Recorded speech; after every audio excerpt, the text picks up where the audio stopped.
full-on, shoes-off, easy-breezy, hard-to-beat win for your wallet. $7.99 large 2-topping pizzas, because no one out-pizzas the Hut. Ask or click for this limited-time offer. Additional charge for extra cheese, stuffed crust, and additional toppings. Product availability, prices, participation, delivery areas and charges, and minimum purchase required for delivery may vary. Delivery charge is not a driver tip. NBC News Radio, I'm Tom Roberts. British Prime Minister Theresa May says Parliament will open tomorrow as usual following today's terror attack. May remarked that the location of the attack was no accident. She goes on to say that Parliament stands for the ideals of democracy, human rights, and the rule of law. It's believed that there was a single attacker at Parliament in London today, and police say they know who the suspect is, although they're not yet confirming the identity. At least 4 people are dead and 20 more are injured. Mark Rowley with London Police described what happened after the suspect in a vehicle mowed down people on Westminster Bridge. The car then crashed near to Parliament, and at least one man, armed with the knife, continued the attack and tried to enter Parliament. The White House is reacting to the attack in London. We obviously condemn today's attack in Westminster, which the United Kingdom is treating as an act of terrorism. Presidential spokesman Sean Spicer also expressed condolences to victims of the attack. Other world leaders like German Chancellor Angela Merkel and France's Interior Minister are expressing similar sentiments. The chairman of the House Intel Committee says he has information that the Trump transition team members were under surveillance following the election. President Trump was asked if he feels vindicated by the news from California Republican Devin Nunes. I somewhat do. I must tell you, I somewhat do. I very much appreciated the fact that they found what they found, but I somewhat do. Democrat Adam Schiff says Nunes cannot conduct a credible investigation this way. The families and survivors of the deadliest mass shootings in U.S. history are seeking damages from the shooter's employer and his wife. The lawsuit claims Omar Mateen's employer and wife knew Mateen was dangerous and capable of carrying out the attack at Orlando's Pulse nightclub, but did nothing. If you own a Labrador Retriever, you likely know it's the most popular dog breed in the United States, and the American Kennel Club has released its latest list of the country's most popular dog breeds. The Lab takes the top spot for the 26th consecutive year. You're listening to the latest from NBC News Radio. From the KCAA Weather Center, I'm Tom Ladd. For this afternoon, showers likely, then showers, possibly a thunderstorm. Expect a high near 63. South wind at 5 to 10, becoming southwest. Gust as high as 20 expected. Showers likely tonight, possibly a thunderstorm. Mostly cloudy. Expect a low around 48. Chance of rain after 11 a.m. Thursday. Should be mostly cloudy, then becoming sunny with the high near 66. That's your weather forecast for this hour from KCAA, 1050 AM, 106.5 FM, and now 102.3 FM. 3 and 1, the trifecta of talk in Southern California. KCAA Loma Linda, your CNBC news station for the Inland Empire.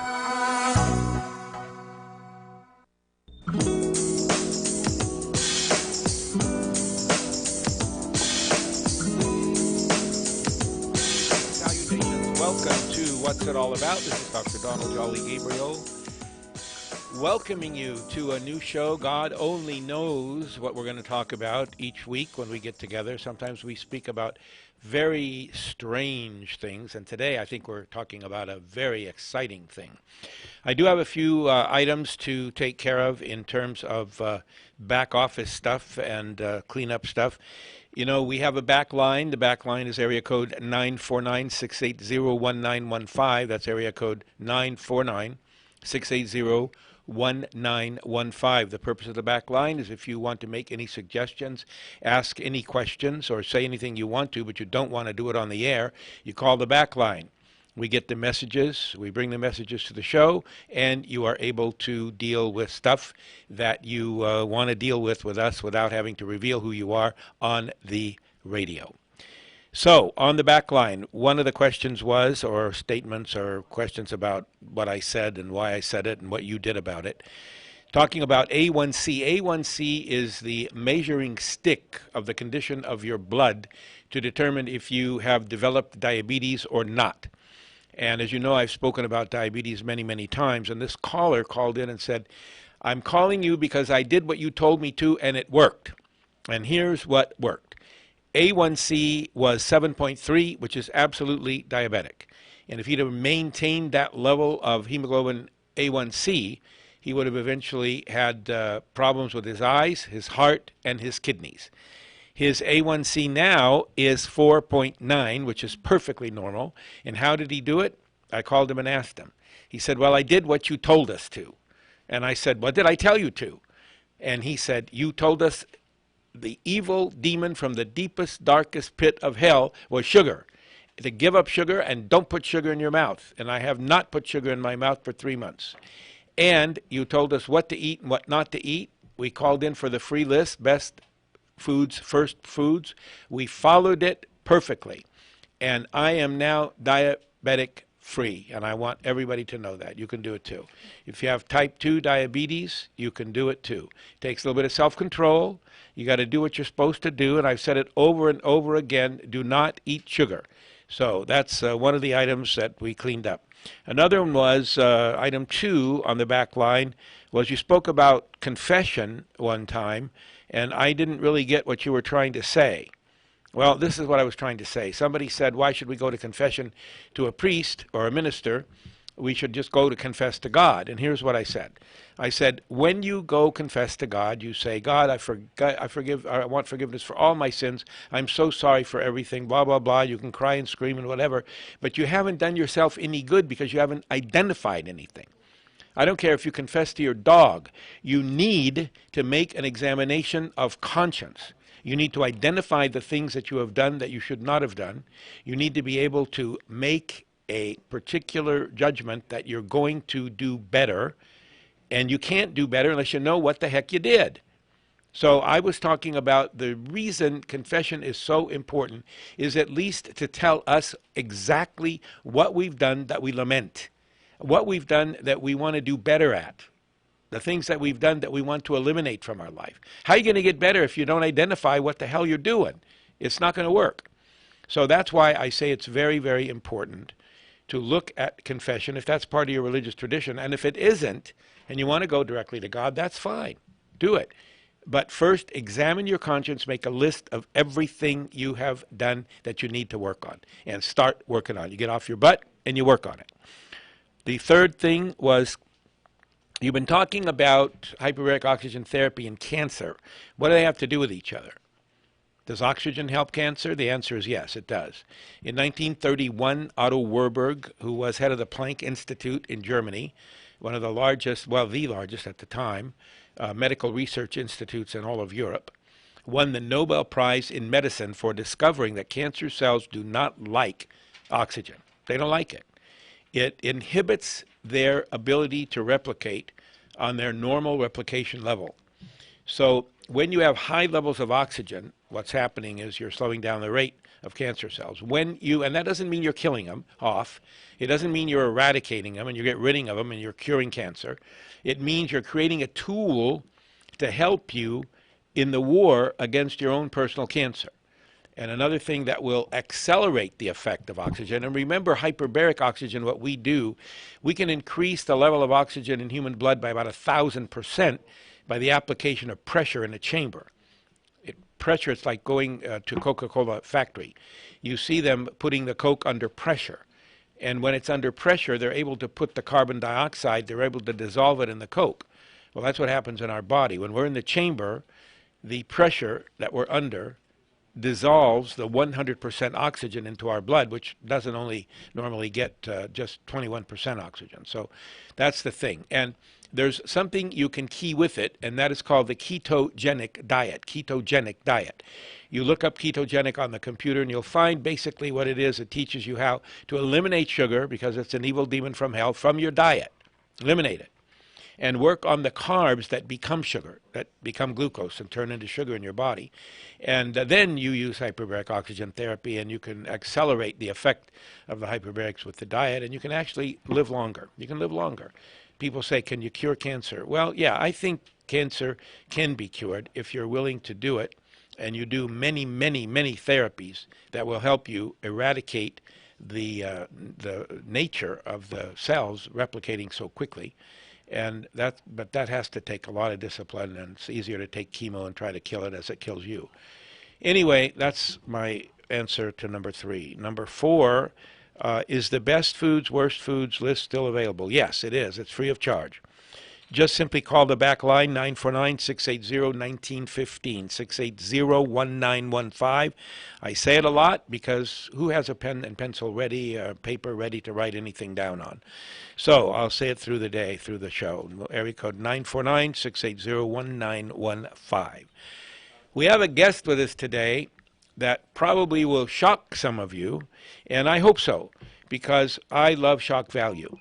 We have a lovely, lovely guest. Her name is Angelina Wise, and for those of you who are seeing the podcast today, she is a beautiful young lady sitting to my right. She's sitting next to an old man, and it's always a pleasure to have a beautiful young lady sit next to an old man. So Angelina, please say hello to our audience. Hi, everyone. And I first want to say, Dr. Jolly, that I consider it an honor to be here with you and by your side.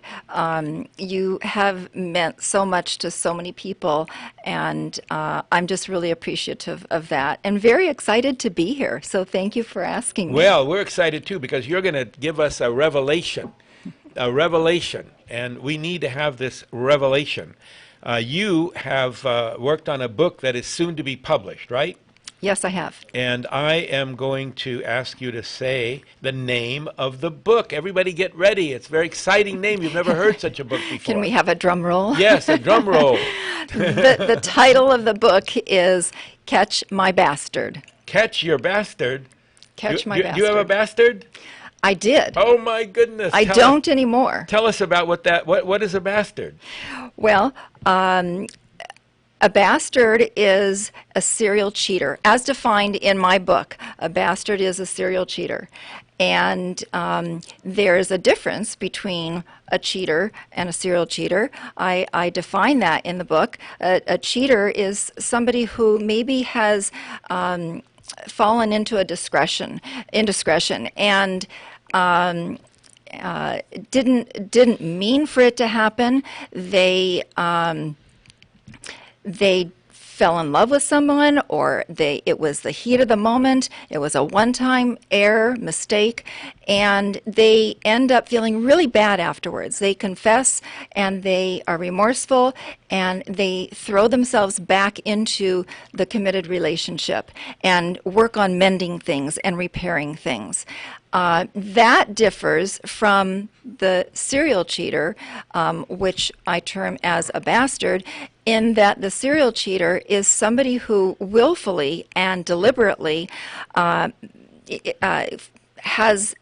seeks relationships, and they're not mistakes. These are intentional actions, and they see these indiscretions as achievements. They see them as being very proud of them, as a feather in their cap or a badge of honor in their head.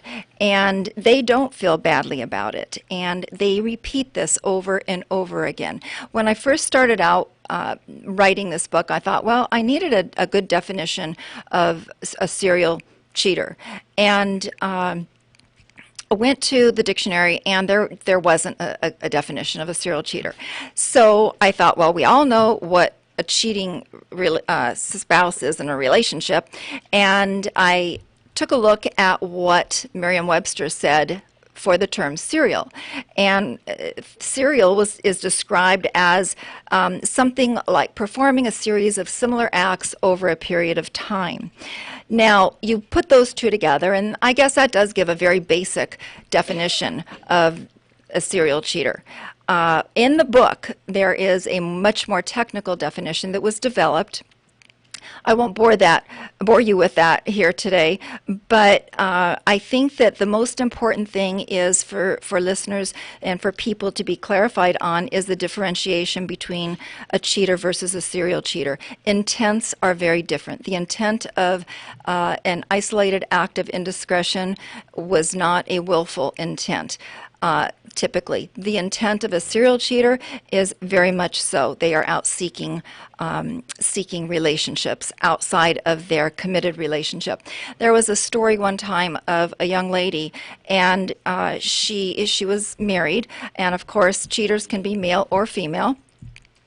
And she admitted that she was a serial cheater, and she actually talked about how she intentfully would set up the situation to go out and find somebody.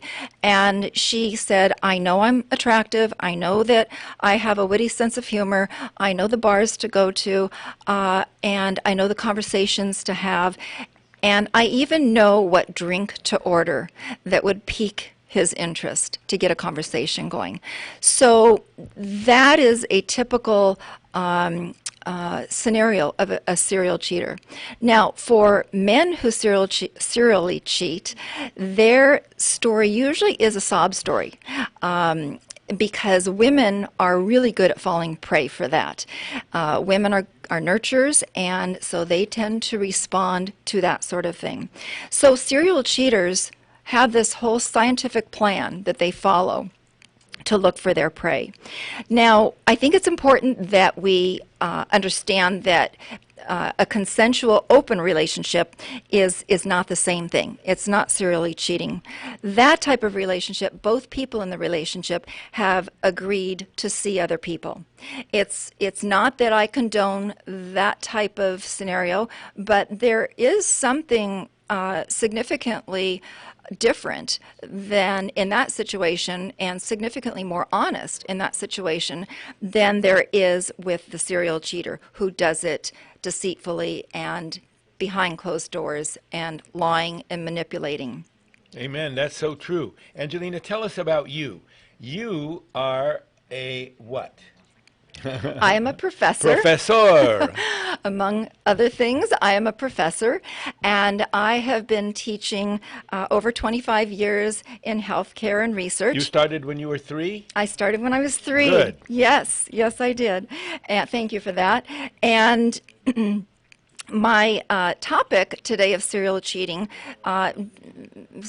doesn't come from me being a doctor or an attorney or a licensed therapist, but it comes from my experience as a former partner with a serial cheater, and what that entailed, and then the research that I did once I got out of that relationship, the research that I did over the course of the last 3 years.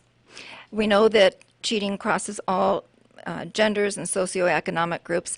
So in this book, my goal was to really help people identify cheaters, what to do about them, to help guide people from denial to awareness and then to action. Do you have an app? We do. I knew you did. We do. And you've got a smile on your face when you talk about it. I want to know what you call it. Well, some things are just really fun ideas. And even though it's a very serious subject, the idea of developing an app for serial cheating was actually pretty exciting. The app is called the Bastardometer. The Bastardometer? The Bastardometer. Is that like a meter for a bastard? It is a meter for a bastard, yes. And what it will involve is it'll ask a series of questions and take the answers that are provided and analyze the answers and then give a reading as far as the risk factor of are you dealing with a serial cheater or not. Now, obviously, we can never say never or always say always, but we need some guidance. We need to be more aware of, in this day more than ever, of who we're dealing with. And when we're dating, when we're marrying, there needs to be research, and we need to apply research. There has been a lot of research, and I'm really excited to talk about some of that as well. Can we buy one of these meters? You will be able to once the book is launched. The book will be launched over the summer, and so once the book is launched, yes, you will be able to find the meter in the App Store. It'll be available on both iOS and Android phones, and you'll be able to purchase it at that time. And it'll be $2.99.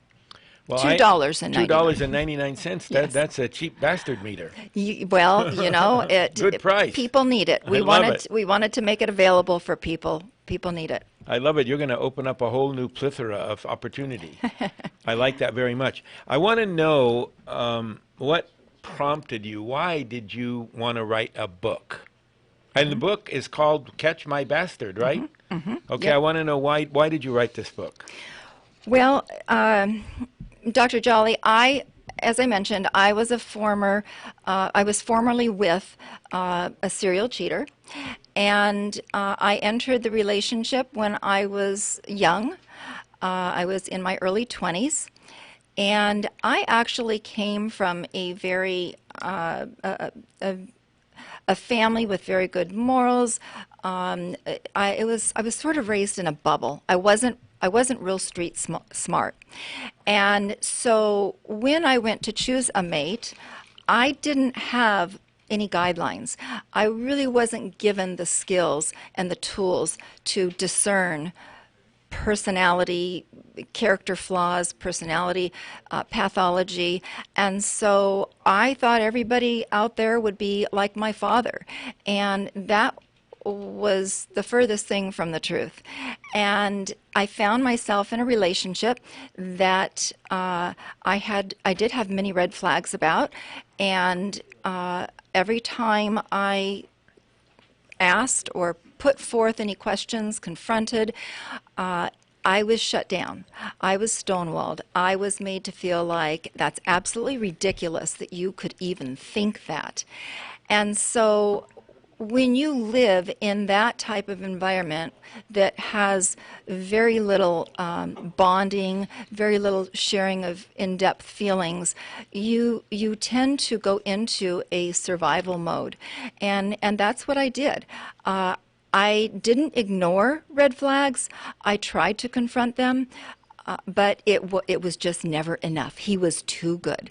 He was too good at the manipulation. He was too good at the lies. I remember when we first started dating, and he realized that I was very strong in my faith, and he actually went to the library and checked out several Bibles and had them scattered over his coffee table when I went over to his house that evening. And I had no idea of this. He told me this years later. So I wrote this book in reflecting back on my personal experience with a serial cheater. And after the relationship ended, I found myself asking myself, why did I overlook the red flags? Why did I stay so long? There's a lot of research now that I've found that I share with people that answer those questions.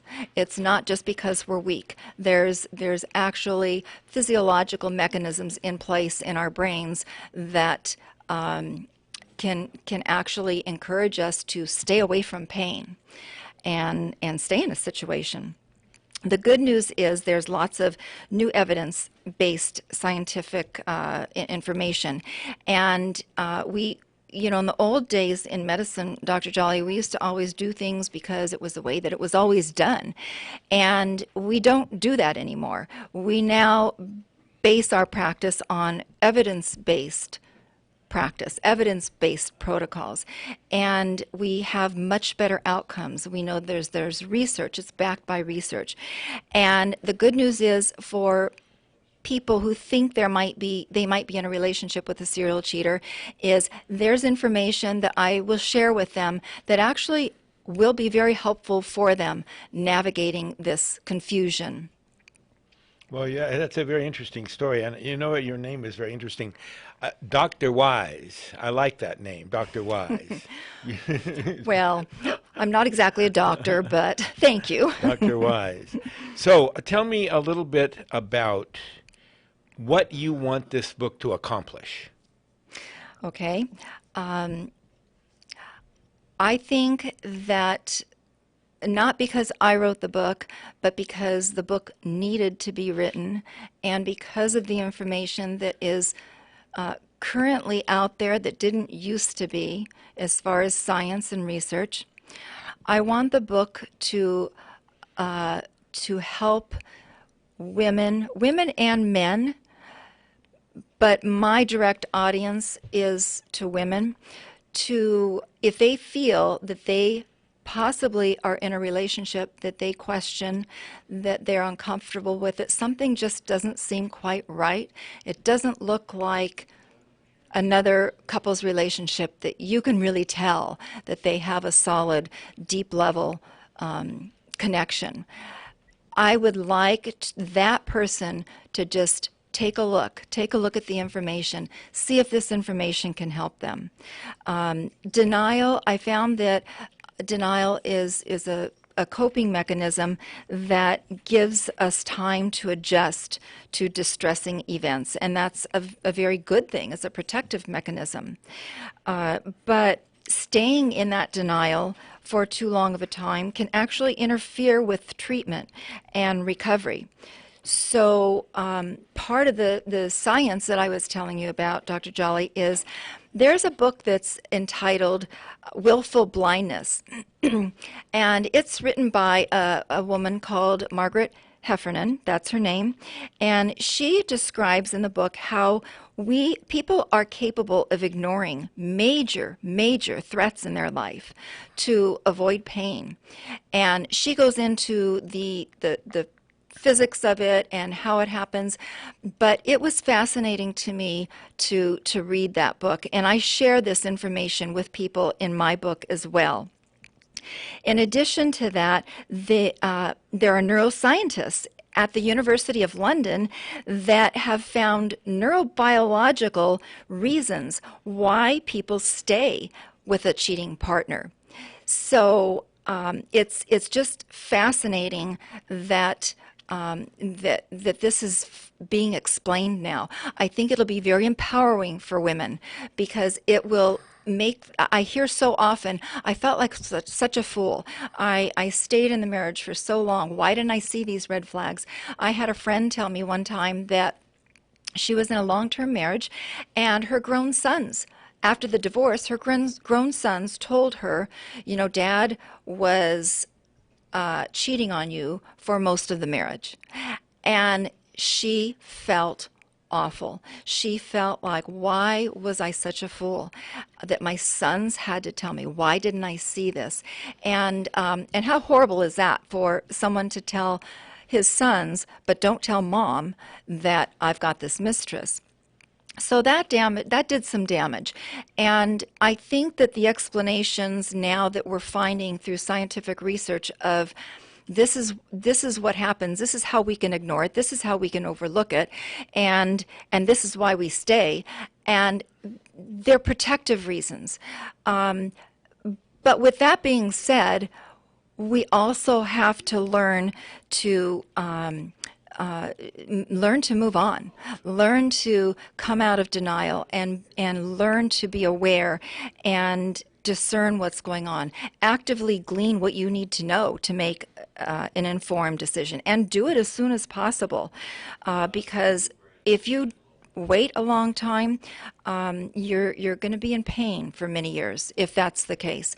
Obviously, you need to discern, is this definitely a serial cheating situation or not? You don't want to act, you don't even want to confront, in my opinion, unless you know for sure. If people need to get the goods, I help them with that in the book. Okay, let's talk about that as soon as we finish our break, because I think that would be a very educational dissertation from you.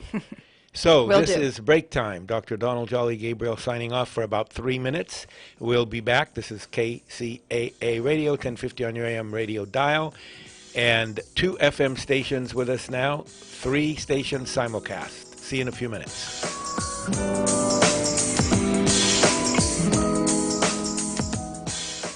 KCAA is your CNBC news affiliate. We're the station that gets down to business. What is hyperbaric oxygen therapy? You hear Dr. Jolly talk about it, but what exactly is hyperbaric oxygen therapy? Well, hyperbaric oxygen therapy is rejuvenating. It's painless. It's a therapy in which oxygen is administered in a pressurized environment. It affects the body on a cellular level. Hyperbaric oxygen therapy provides your body with the means to heal itself naturally without drugs. Find out more at hyperbaricoxygeninstitute.com. That's hyperbaricoxygeninstitute.com. Oxygen is the breath of life. Find out how to get your life back. Call 949-328-4268. 949-328-4268. Be sure to mention KCAA when you call 949-328-4268. 328-4268. The Hyperbaric Oxygen Institute.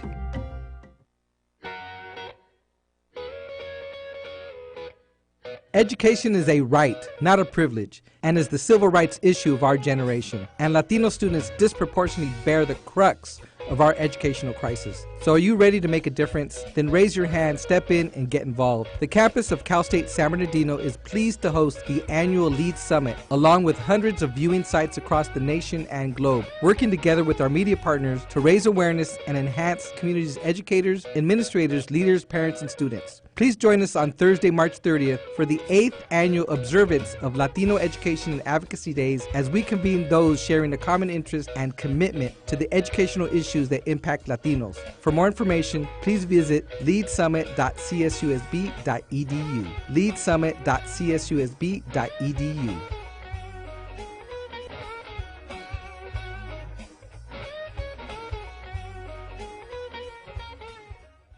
Do you owe $10,000 or more in credit card debt? Behind on your payments or barely making minimums? Do your massive interest payments have you running like mad in circles? How long can you keep it up? Stop running. Let the Thomas & Law Group carefully plan your escape. The Thomas & Law Group has proven itself for over 18 solid years, helping thousands of people like you and me reclaim our financial future. They have an A+ rating with the Better Business Bureau and offices in all 50 states. And the best part? There are no upfront fees at all. You won't pay a dime until the job's done. No upfront costs, no monthly fees, no banking fees. No other law firm does that. I'm a paid spokesperson, not a lawyer, and every case is different. But really, if you owe $10,000 or more in credit card debt, call the Thomas & Law Group right away for a free, no-obligation consult with a trained legal analyst at 800-460-9790. Call now because you're tired of running in circles. 800-460-9790. 800-460-9790. KCAA Loma Linda, your CNBC news station, where your business comes first. Welcome back to What's It All About? What's it all about? Well, Angelina, you have given us some things to think about, and your new book, Catch My Bastard, I'm sure will catch a lot of bastards. And I think that's good. I think it's good to try to refresh and renew our commitments. You know, when we marry without taking it really seriously. Marriage is a contract. When you go to do some business transaction, you want a partnership with somebody. You have pages and pages and pages of things that you're supposed to do, they're supposed to do. The consequences, if you don't do them, are all listed on those pages. And there are consequences, so you have motivation to keep the agreements you've made. I have people come and tell me they want to get married. I ask them why. Why do you want to get married? Many of them say, oh, I fell in love. I fell in love. I say, honey, you can't fall into anything but heat. It ain't love, it's heat. And when the heat dies off, you ain't got nothing.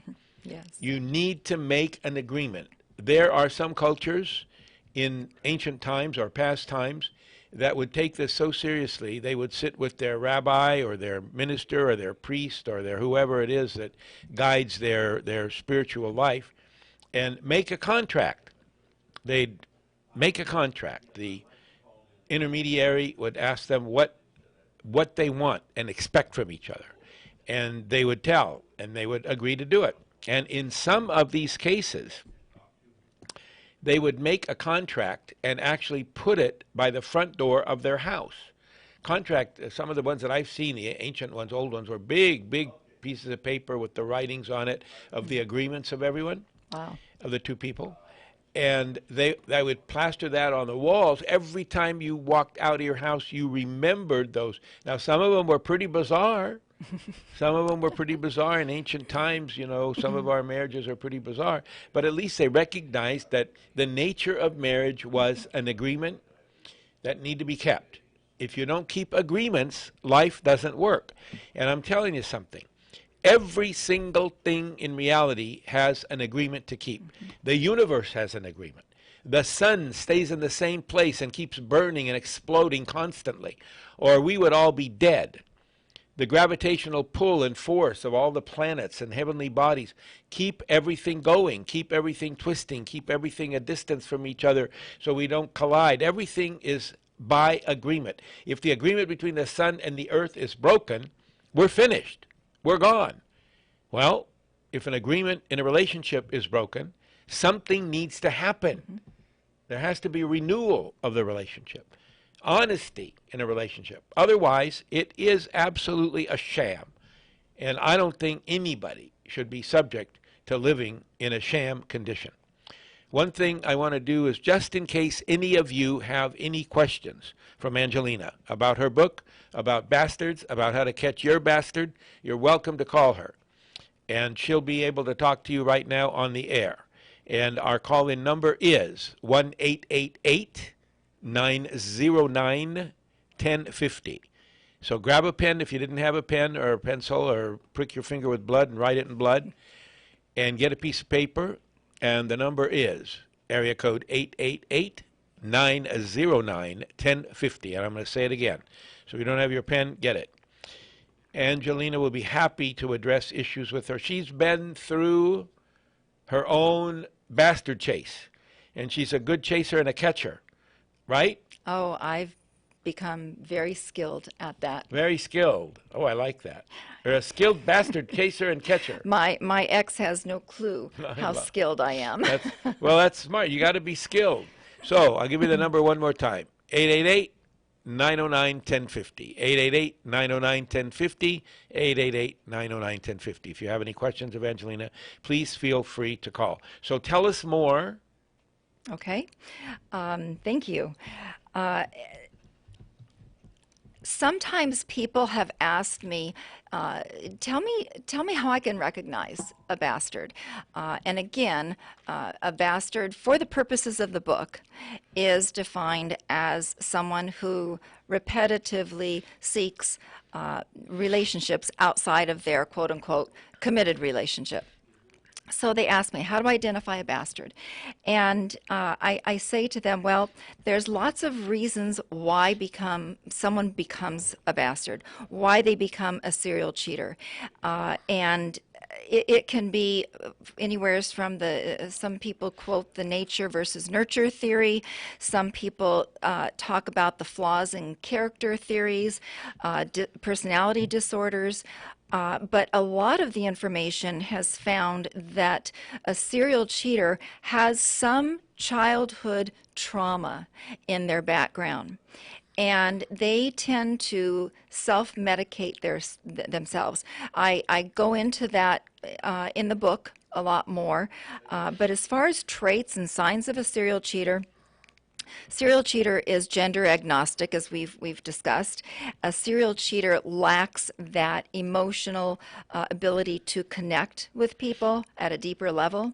They can be very superficial. They can be very charming and witty, but they just can't break ground to go any deeper than that. They don't like sharing feelings. I remember one time for a Thanksgiving dinner, I had bought a little game activity for the table, and I thought, well, wouldn't this be great to just go around and talk about what we're thankful for? And it was a little cube, and in the cube it had these cards, and they had prompts on each card of what you're thankful about and why. Do you think that game got off the ground at my Thanksgiving? Not a chance. It was my husband, my ex-husband, made sure to not go there. So they don't go very deep. What they do, though, is they love their fun and they love their excitement. They love the thrill of something new. They love the adrenaline rush. Many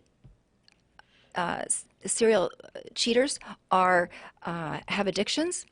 And even though they have these thrills and live this high life sometimes, they actually have a very low self-esteem when it comes right down to it. Serial cheaters are oftentimes narcissists, and narcissists just cannot these serial cheaters who are narcissists, they just cannot keep their vows. They lack the empathy, and that's when they're cheating on their spouse and they're thinking only of themselves. They don't have empathy for their spouse. They don't have empathy for their children. They don't have empathy for all the people that get involved in the fallouts of something like this. Other signs of serial cheaters is that their sex life is very casual. It's not lovemaking. Again, it's kept at a very superficial level. They don't want divorce. They may not be happy in the relationship, but they typically don't want a divorce. They want to be able to fit in with society.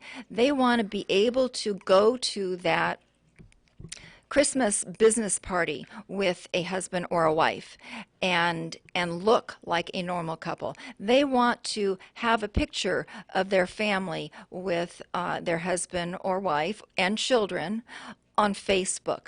They want to appear very normal. That's part of their whole facade of living this life and being able to lie and deceive.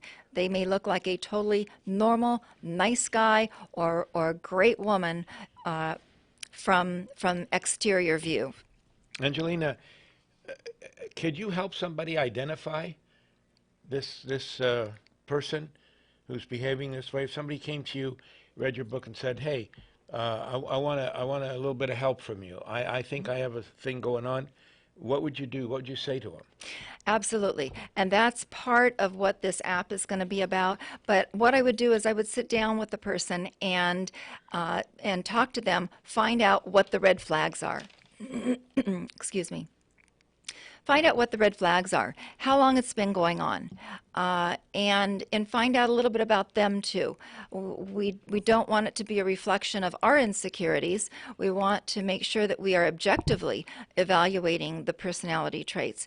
And once you start to talk to them, after I've done the research I have, once you start to talk to the person, you get a feel for this. There's this repetition of, yep, that's very common. Yep, that falls into their traits. That falls into their character flaw, and then together I can guide this person to figure out, test things out, get the goods that they need. They could be wrong, but you need to follow through. You need to come out of the denial and start talking. I think talking, Dr. Jolly, is an excellent question. Starting to talk is one of the most important things we can do. How do you open a conversation with someone? Are you talking about talking to the bastard, so to speak, or to somebody else who came to you for help? I'm talking about the person who came for help. Okay, got it. Yes. And because that person has been denying it typically for quite a long while. And once they get to the point where they can start talking about it in a safe place, and I do talk about in my book, you need to be very, very careful who you talk to this situation about. I had actually confided some information to someone that I really thought I could trust, and it was very critical information, only to be thrown under the bus, and I learned my lesson. So that's one of the things that I tell women is you need to be very, very cautious who you talk about and give this information to. So you also need to find a therapist. You can't do this alone. You need to find a good therapist who is skilled and has expertise in people who lie, in people who are manipulators, in people who have character flaws, personality pathology, and can really, really help you with that. I suggest to go into therapy individually. It's one thing if the person has made one indiscretion and really wants to repair things and you're seen as a couple. It's another thing to have somebody that you think has serially been cheating. You need to get into therapy alone, and you need to have these support systems set up before you start peeling back the onion. Along with that, I think you need the book. I think this is a very special book, not because I wrote it, but because of the research that's out there that all these helpful researchers and doctors and psychologists have helped with. I just put it together all in one place. It's a one stop. And I think that the book is tremendously helpful. You see your therapist maybe once or twice a week, and that's great. However, the book is available to you 24 hours a day. And if you can take a look at catchmybastard.com site, and you'll be able to follow the book release and follow much more help that will be available to you on the site. I think it's very important for people to learn all they can about characteristics. And obviously the book is going to help them do that. But do you think that it might also motivate people to be suspicious in innocent situations? And if so, what to do about it? I think that's always a possibility, Dr. Jolly, and I've had that question come to me in the past. And I'm very cautious with when somebody comes to me evaluating their situation individually, and I state in the book, these are general statements, these are general guidelines to follow, but absolutely you should not make a decision or come to a conclusion on mere speculation, on mere maybe he just had a bad day one day. You need to get the hardcore evidence. If you feel, if a question has come to your mind, it's typically one of two things.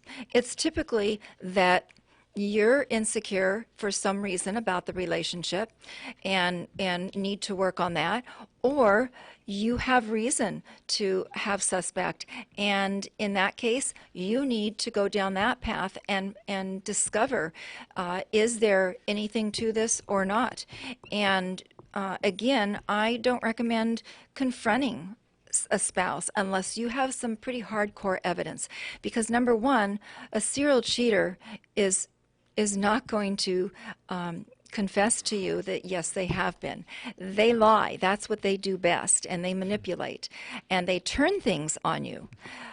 So you want to make sure that your suspicions are grounded, and if they're not, do not go there.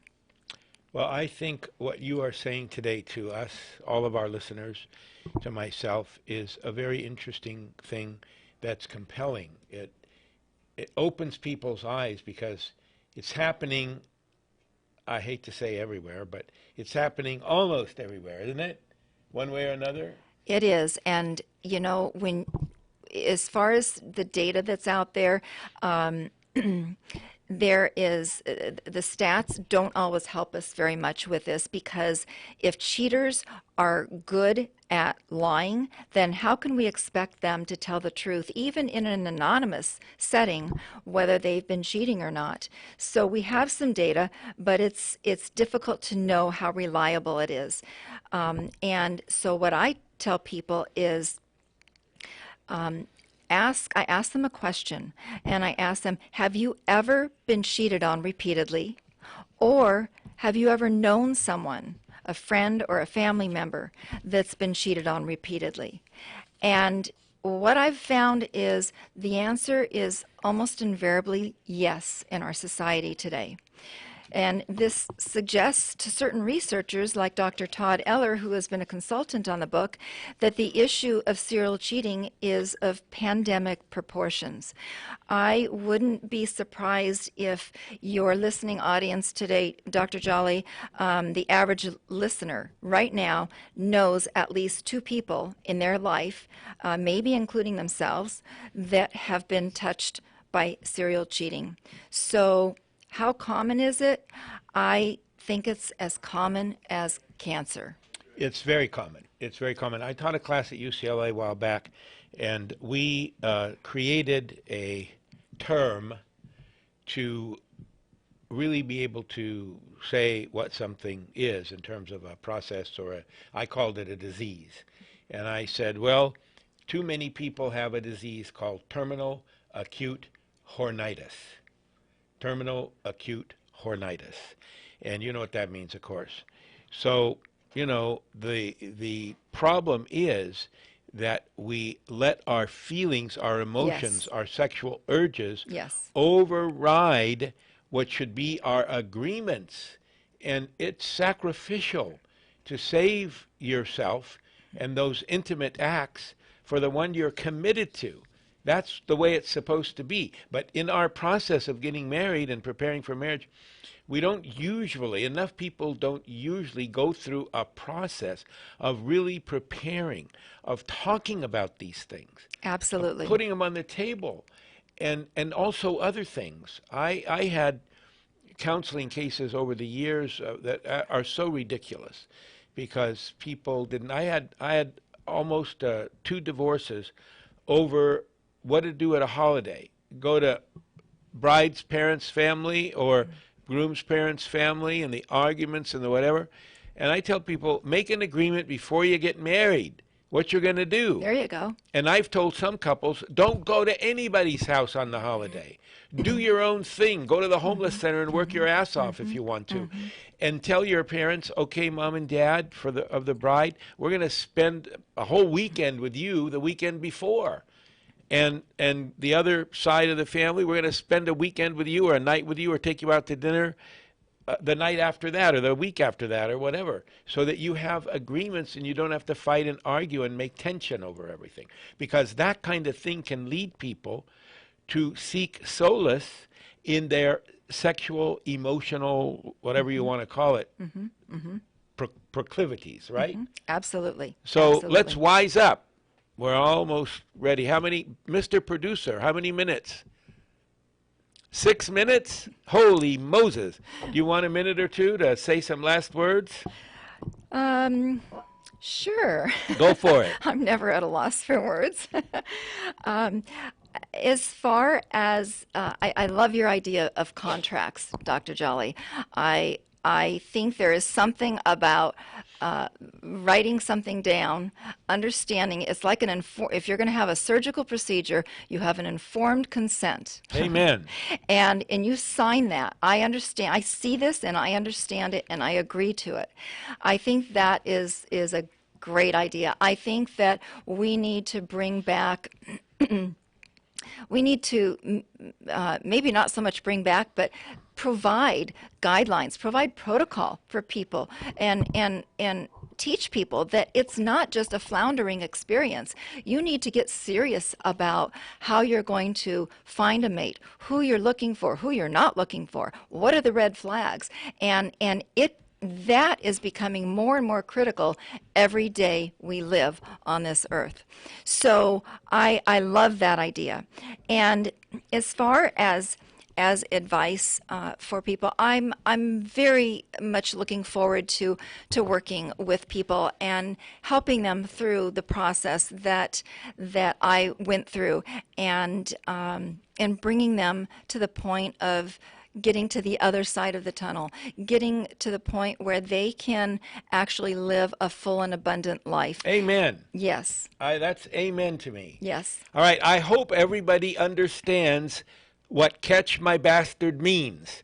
And if you got a bastard in your life and you want to get rid of him, call Angelina and get some advice from her. Buy her book, because the book is profound. It's profound. It's based on reality. It's based on what's happening now. And I really want to recommend that we all be mature enough to deal with these possibilities that may never happen, so that we can understand and we can help our friends and those around us, because we all know somebody who that's happening to. You must know somebody who it's happened to. Oh, absolutely. Absolutely. Well, Angelina, I want to thank you very much for coming. We really look forward to your book. And when the book actually gets released, I want to interview you and talk a little bit more. We can do that over the phone so you don't have to drive all the way here. Do you have any last-minute 30-second message to give? What I would like to say to anybody out there that feels like they're in this situation, I want you to know that there is more help now than ever before for you. Don't feel you're not alone. Don't feel alone. Buy the book. let's talk and let's get you through it. Amen. Amen. And I want to remind each and every one of you how precious you are, why you should take care of yourself, because you are precious. And your body is the most precious gift physically that you have.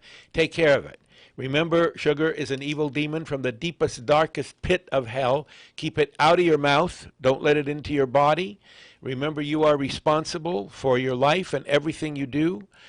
God bless you and be with you, and He is. What you have to do and what I have to do and what Angelina has to do and what everybody has to do is open our hearts and our minds to the wonder of God's love. Be aware of it, practice it with each other, and let's do the very best we can. Take care. We'll see you next Wednesday at 3 o'clock. And we don't see you, you see us, those of you who are watching the televised version. And of course, you will hear us, and we hope to hear from you. Take care. Angelina, thank you. Thank you.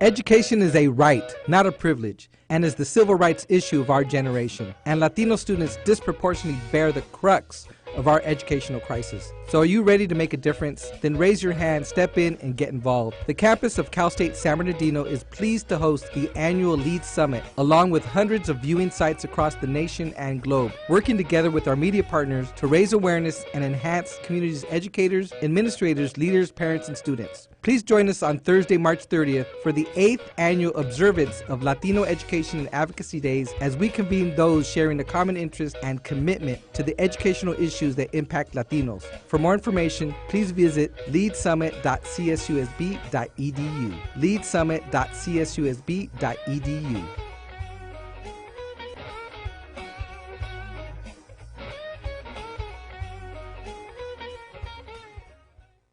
If you're booking a cruise out of Galveston, we suggest you add a few days to your vacation and rent a Galveston Island beachfront home. Our fully furnished homes are equipped with central air, washer dryers, dishwashers, cable, wireless internet, and unlimited telephone service. Step off the lower deck of your beachfront vacation home and walk 50 feet to the tide line, where you can fish for speckled trout, redfish, and whiting. Watch the pelicans, and they'll show you where to cast your line. Enjoy horseback riding on the beach, jet skiing, deep sea fishing, dolphin tours, Schlitterbahn Water Park, and the famous Moody Gardens. Tour historical homes, art galleries, and antique shops, and enjoy Galveston's nightlife with award-winning restaurants and live music from jazz to rock and roll. Our homes rent for less than hotel rooms on a per-occupant basis. Call 832-452-0528 or visit our website, www.texasbeachfrontvacations.com.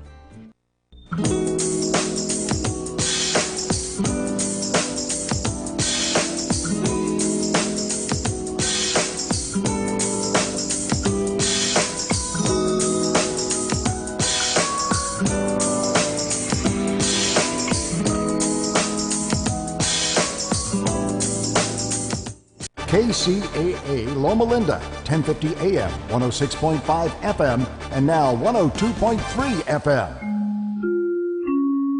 I'm Tom Busby, CNBC. Two big retailers are in dire straits. In a regulatory filing, struggling retailer Sears, which also owns Kmart, admitted doubt that it'll be able to remain in business following another slide in sales last quarter and a $2 billion loss last year. And Payless Shoes reportedly gearing up to file for bankruptcy as soon as next week, now preparing to shut down 500 stores in just a few more days. But Starbucks says it plans to hire 15,000 U.S. military veterans and their spouses over the next 8 years, as well as more young people and those who are currently out of work. On Wall Street today, worries about President Trump's legislative agenda, with a looming vote tomorrow in the House on the bill to overturn Obamacare now in doubt of passing, weighing heavily on investors. And the Dow fell 6 points today, the Nasdaq up 27. And sales of existing homes stumbling last month. Demand is still high, but there are so few homes on the market. Tom Busby, CNBC. The scraping. The scrubbing. Is this what changing your cat's litter box sounds like? Then slide on over to new Arm & Hammer Slide. The revolutionary clumping litter that doesn't stick to the litter box. It just slides right out without scraping or scrubbing and delivers a 7-day odor-free home guaranteed. So stop scraping and start sliding with Arm & Hammer Slide Cat Litter. Get a large 2-topping Pizza Hut pizza for just $7.99 when you order online. The only $7.99 deal you can have delivered. It's hands down, feet up, stay in and chill out, the best pizza delivery deal. And to get it, just head to pizzahut.com. It's a full-on, shoes-off, easy breezy, hard-to-beat win for your wallet. $7.99 large 2-topping pizzas, because no one out-pizzas the Hut. Ask or click for this limited time offer. Additional charge for extra cheese, stuffed crust, and additional toppings. Product availability, prices, participation, delivery areas and charges, and minimum purchase required for delivery may vary. Delivery charge is not a driver tip. NBC News Radio, I'm Tom Roberts. British Prime Minister Theresa May says Parliament will open tomorrow as usual following today's terror attack. May remarked that the location of the attack was no accident. She goes on to say that Parliament stands for the ideals of democracy, human rights, and the rule of law.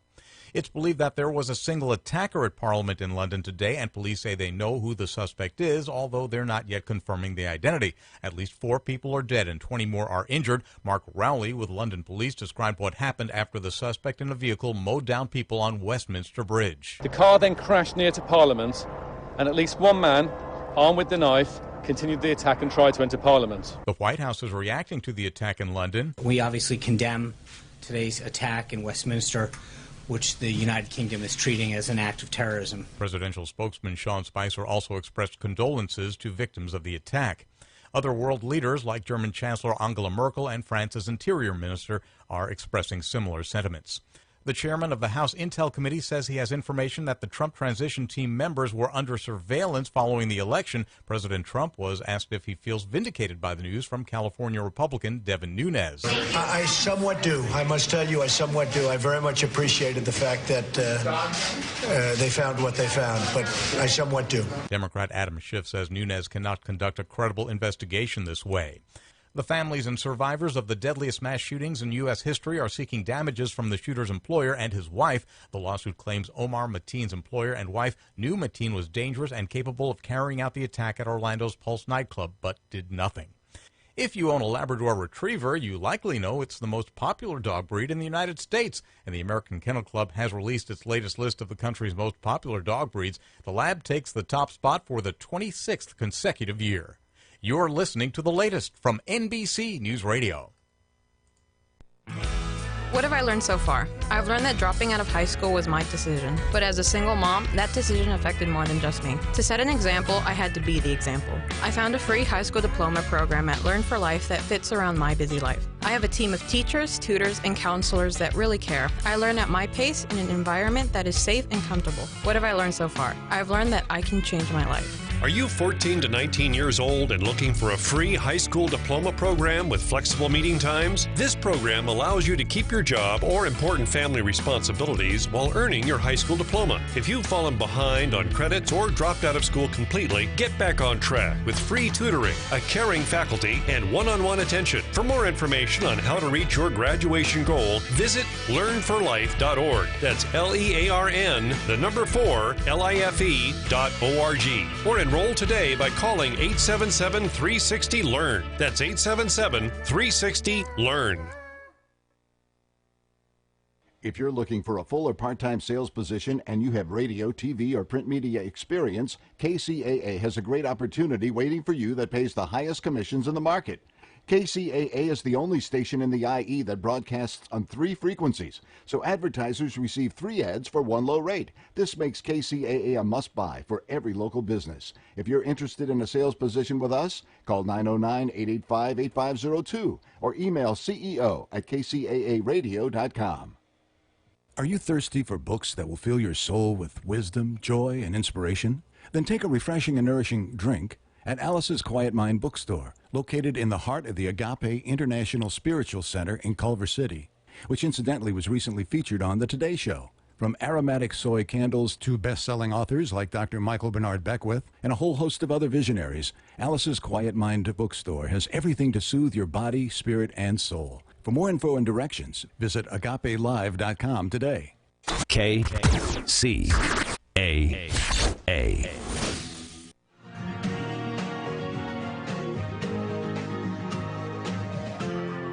This is the Thom Hartmann Program. Greetings, my friends, patriots, lovers of democracy, truth, and justice, believers in peace, freedom, and the American way. Thom Hartmann here with you. And for the first hour of our program today, Congressman Mark Pocan is with us for the hour, taking your calls. He is the first vice chair of the Congressional Progressive Caucus, and brilliantly represents the, 2nd District of Wisconsin. His website, Pocan, POCAN.house.gov. You can tweet him at Rep, as in representative, Rep Mark, M-A-R-K, Pocan, P-O-C-A-N. Congressman, great to see you. Great to see you, Tom. Thanks for joining us today. So it's an absolute circus over there in the House of Representatives. What is going on, this week that you think that our viewers and listeners need to know about? I think the top two things this week, the top one by far is Trump care. The fact that they don't know if they have the votes yet for tomorrow.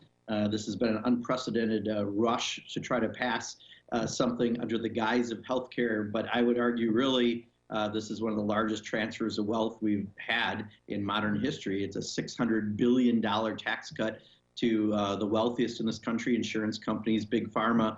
And they're having all kinds of resistance in the Republican Party on this for a lot of different reasons. But in the end, this is a bill that not only is it really just a giant tax break and it's under the guise of health care, but the fact that, if you're an older American, you're going to pay significantly more for less health care. And if you're on Medicaid, you're more likely to lose the benefits that you have. So 24 million people will likely lose health care if this thing passes the way it is. And I think, we're all watching what can happen leading into tomorrow's vote.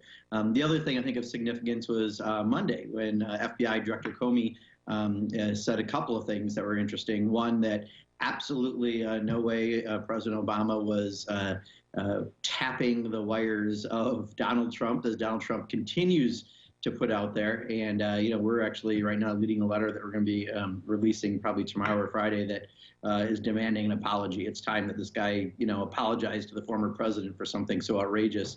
But also they said that they're actually investigating the Trump campaign in possible collusion with the Russian government in what happened in the election. So I think that's really significant too. So those are a couple of the highlights this week. A lot of other things going on, but the vote tomorrow is probably what everyone's talking about the most. Yeah, if Donald Trump turns out to be a Manchurian candidate, that if you're watching Rachel Maddow, I'm not sure if she's gone full Alex Jones or if she's onto something huge here. But if that was the case, it is breathtaking. And if it's not the case, then the Democratic Party has burned through a lot of political capital, when they could be chasing other things. But I'm just astonished by the whole thing. I'll tell you, someone who's read classified reports and hearing, and I'm also hearing things at the same time you are, as some of the journalists are breaking it. Yeah. There's just a whole lot of questions at minimum that need to be answered, and the fact that now we know there is an ongoing investigation.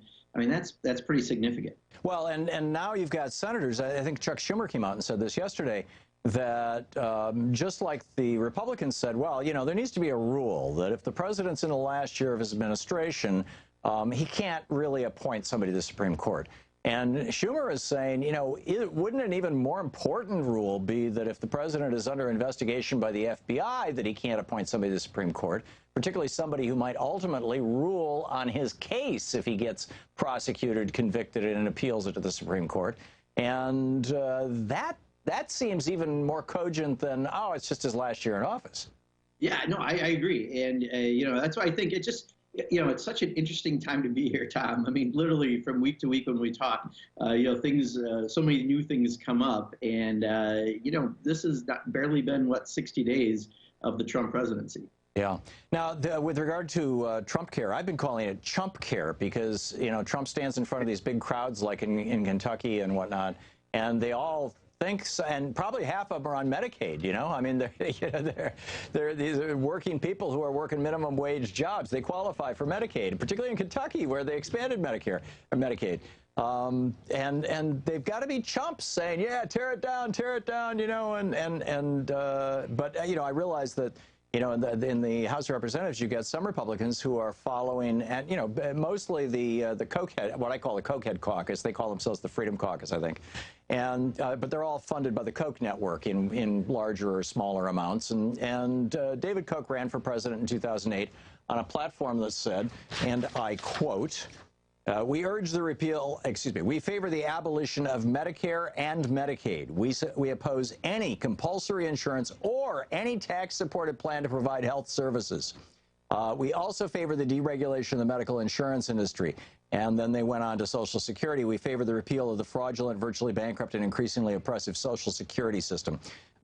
That's, you know, I don't think David Koch has changed politically since then, and the Koch network is funding people who are saying that. You had Mick Mulvaney, the head of the Congressional Budget Office, or, no, I'm sorry, the Office of Management and Budget, the OMB, who on one of the Sunday shows last Sunday said, well, most people don't think of Social Security disability, which, by the way, is between a quarter and a third of the entire program. Most people don't think of Social Security disability as Social Security. And there's a lot of waste there. We could cut that, or words to that effect. What are your thoughts about the Republicans' apparent plan now to start cutting Social Security as well as destroying Medicare and Medicaid through this Obamacare repeal? And Paul Ryan this week also said that they've been talking about doing this to Medicaid since he was at Keggers, right? So clearly this is something that they've been planning for a very, very long time, and they're finally, as you said, getting a chance to. So the problem they're having is some people on the right think this doesn't go far enough. Some of the moderates are afraid that it's going to have an impact back home, because it's going to 24 million people losing health insurance could affect them in their future elections. And there's just a variety of interesting things going on. So Carlos Carbello, who represents the bottom of Florida, the southern Miami and the Keys, in committee voted for this dog. And now that Ileana Ross-Layton is saying she's going to vote against it, who represents a neighboring district in Miami, suddenly now he's going, well, I don't like some of the changes done by that other committee, so I might vote against it. And someone else on that other committee now is saying, I voted for it, but now I might vote against it because I didn't like the action on the other committee. Everyone's like kind of scrambling on this thing. And, you know, in the end, this isn't a health care bill, Tom. I mean, this is, you know, really, the more and more I look at it, this is just a backdoor way, a Trojan horse, and I just gave a speech on the floor this morning, that this is nothing more than a Trojan horse in order to try to do the largest transfer of wealth we've seen in recent history, from, you know, the average person to literally the top 1 or 2% in insurance companies, pharma companies. And that's, I think, what this is ultimately really about. And then plus they do want to do all these cuts in order to fund even additional tax cuts to those people. Yeah, absolutely. Congressman Mark Pocan is with us for the hour. He'll be back with your calls right after this. Stick around. It's the Thom Hartmann program. Congressman Pocan, you can reach him at pocan.house.gov is his website. You can tweet him at @RepMarkPocan. We'll be right back.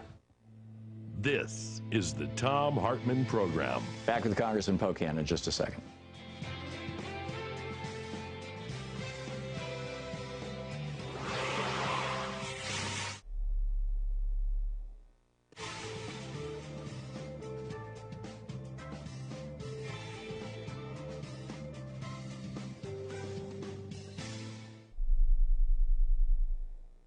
Thom Hartmann here from the Thom Hartmann program. Let's talk about blood flow for a moment. We all know that healthy circulation is critical, especially as we get older, and there's a way to support healthy blood flow, and that's by getting enough dietary nitrates into your body to convert into nitric oxide. Super Beets is the easiest way to get these dietary nitrates. 1 scoop in water or a smoothie, and you're all set. This is the secret to helping support healthy circulation and healthy blood pressure levels. Super Beets works 3 times faster to give you results you can feel, plus it tastes great. It's all about blood flow, blood flow, blood flow. I take Super Beets every day. I can feel the energy and stamina it gives me within 20 minutes, and I want you to feel it too. Call 800-568-9889 or go to tomsbeets.com. You get a 30-day supply free. It comes with your first order and is backed by a money-back guarantee. Also receive a free book, Beat the Odds, and free shipping on your entire order. You'll love the results you feel with your first free canister, guaranteed to your money back. Call 800-568-9889. That's 800-568-9889. Or go to tomsbeets.com. That's tomsbeets.com.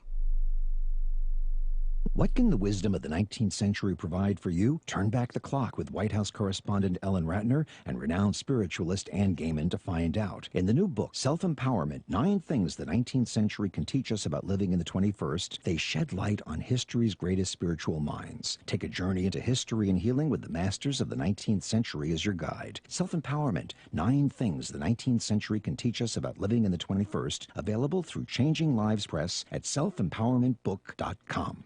Happy anniversary, honey. Oh, you shouldn't have. Wait, is that a goat? Goats are a great gift, but maybe not for her. Go to goatsfortheoldgoat.com to give a goat and end hunger in South Sudan. So, do you like it? Goatsfortheoldgoat.com. In the war-torn areas of southern Sudan, one goat can make the difference between life and death. Visit goatsfortheoldgoat.org. What can the wisdom of the 19th century provide for you? Turn back the clock with White House correspondent Ellen Ratner and renowned spiritualist Ann Gaiman to find out. In the new book, Self-Empowerment, 9 Things the 19th Century Can Teach Us About Living in the 21st, they shed light on history's greatest spiritual minds. Take a journey into history and healing with the masters of the 19th century as your guide. Self-Empowerment, 9 Things the 19th Century Can Teach Us About Living in the 21st, available through Changing Lives Press at selfempowermentbook.com. One goat can make the difference between nourishment and hunger. One goat can make the difference between poverty and sustained income. In the war-torn areas of southern Sudan, one goat can make the difference between life and death. Find out how you can help. Visit goatsfortheoldgoat.org. That's goats, F-O-R, theoldgoat.org. Fighting hunger, one goat at a time. Who's there? Falling off. Falling off who? Falling off pain patch. What? Don't be fooled by the knock-knocks. Get the relief you deserve with Blue Emu's Lidocare pain relief patches. Our narcotic-free, maximum-strength adhesion formula with dry technology won't have you worrying about a corny knock-knock joke anymore. 'Cause pain is no joke. Find us at CVS, Walgreens, and Amazon. Hi, this is Steve Alladort from Rancho Financial with the Mortgage Minute. With property values increasing, this might be the perfect time to do a loan checkup to see if it makes sense to refinance. Do you have an equity line? If your equity line is getting close to 10 years old, your payment is about to fully amortize. Coupled with the certainty that the feds will soon increase short-term rates, there might be a substantial jump in payment on your line of credit. If we combine your current loan, equity line, and possibly even some of your credit debt, there could be a substantial reduction in what you have to pay each month. Do you have VA eligibility?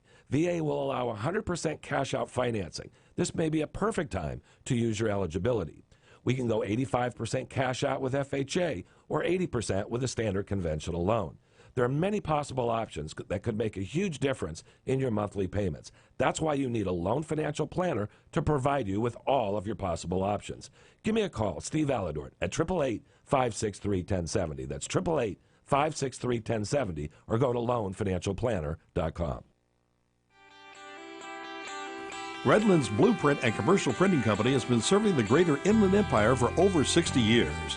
For all of your printing needs, from full-color printing to high-speed copying and everything in between, go to Redlands Blueprint and Commercial Printing Company. Their staff is committed to your total satisfaction. Great service isn't just lip service at Redlands Blueprint and Commercial Printing Company. It's the way they do business year after year. Having trouble finding drafting supplies? Redlands Blueprint and Commercial Printing Company still carries a complete selection. Redlands Blueprint and Commercial Printing Company is rated high in customer satisfaction by Value Star, an independent rating company. For all of your personal or business printing, call Redlands Blueprint and Commercial Printing Company at 909-792-3478. That's 792-3478, or visit them on New York Street in Redlands off the I-10 and the Crosstown Freeway.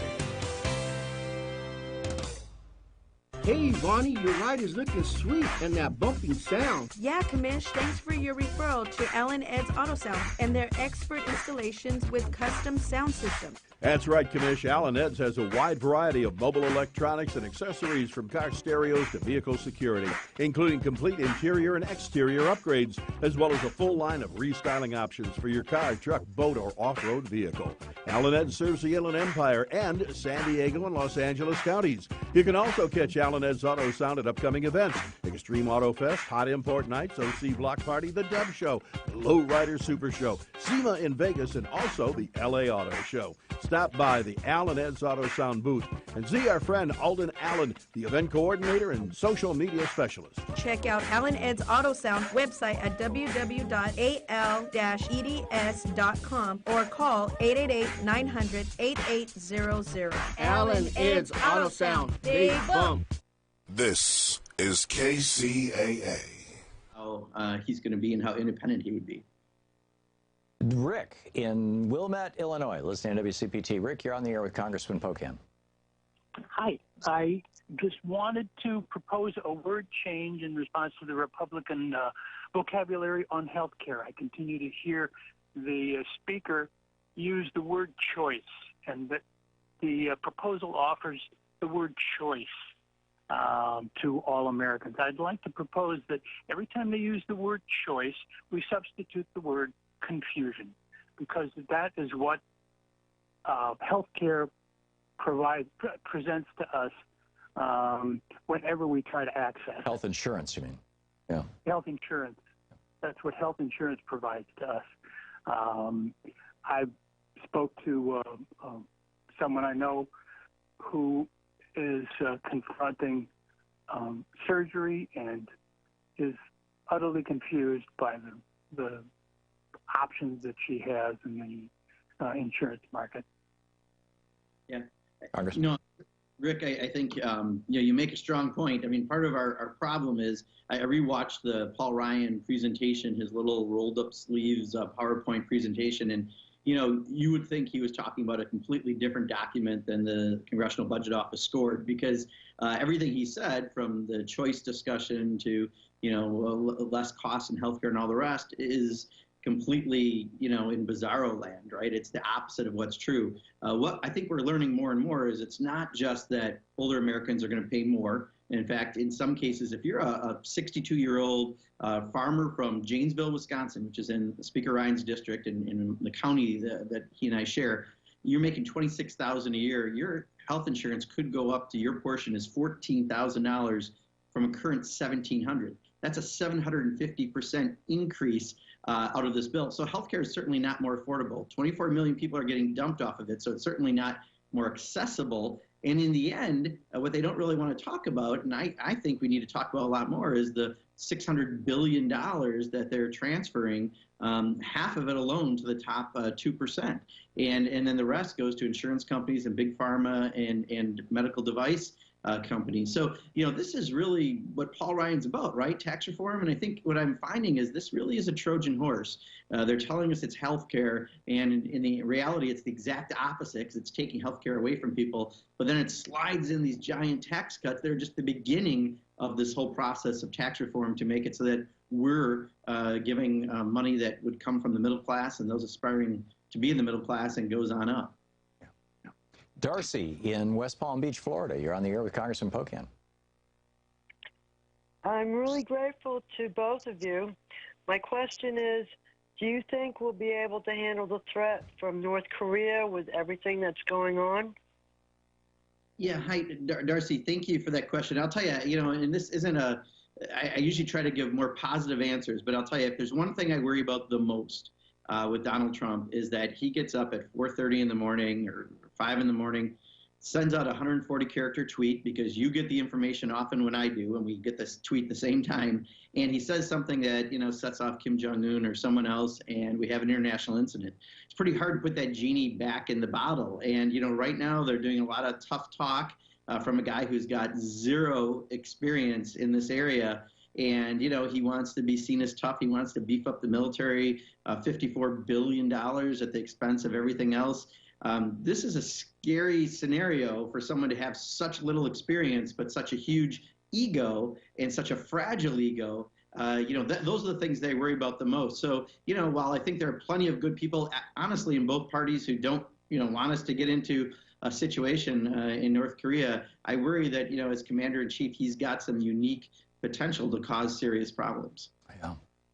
Bob in Oceanside, New York, listening on Sirius XM. Bob, we got about a minute and a half before the break. Quick question for the congressman?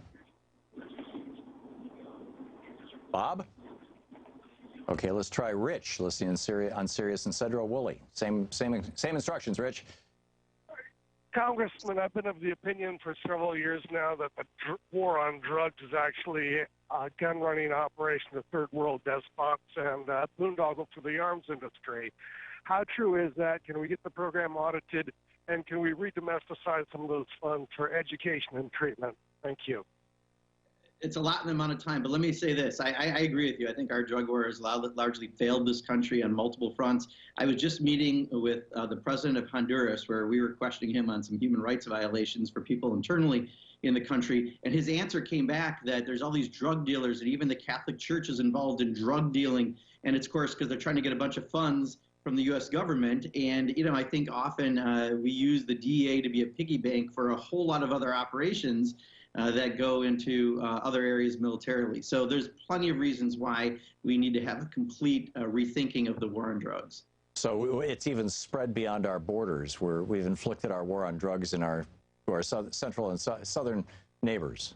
Yeah, when I asked a question about Berta Cáceres, who was killed, and other activists have been killed in Honduras, and directly about an independent investigation, I got this long answer back about the drug dealing priests, which it didn't exactly answer my question, and we made sure that at least he knows we're watching this.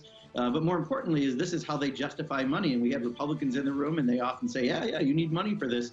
And in reality, I think they're using it for a lot of other purposes, including pressures on their own people. So the drug war gets used as an excuse for a lot of things. Amazing. Congressman Mark Pocan with us for the hour. Stick around. You're listening to the Thom Hartmann Program. Call 202-808-9925.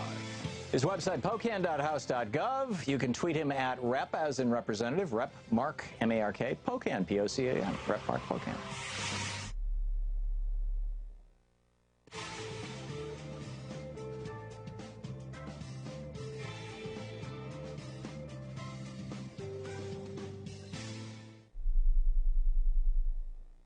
I'm a student. I'm a professional. I'm a woman. And I shouldn't have to worry about walking alone, day or night. I've heard it all. Honey, give me a smile. Harmless catcalls? I never know. I carry Tiger Lady. It's a revolutionary defense tool that's based on one of nature's most efficient defenses, a cat's retractable claws. It weighs less than my phone and is designed to collect DNA. Old-fashioned defense products are heavy, need batteries, or can backfire on me. Tiger Lady is discreet and fits in my hand. And when I make a fist, claws come out like a real-life Wolverine. It's easy to use, doesn't require training, and is legal in all 50 states. Whether I'm out for a run or making my way around campus, I come prepared with my Tiger Lady. 3 million men and 19 million women have experienced at least one incident of sexual assault. Be aware and be prepared. For a limited time, go to TigerLady.com and get the family 4-pack at a savings of over 15% off. Use the offer code RADIO and save an additional 15% off. Find your fierce at Tiger Lady. Now that Trump is president, he's already started helping financial institutions get richer through changing legislation enacted to safeguard the public from greedy financial practices. One example, he's going after the Dodd-Frank Act by unwinding the fiduciary rule, which was put in place to ensure that financial advisors keep your best interests first. These types of changes will affect your money and your retirement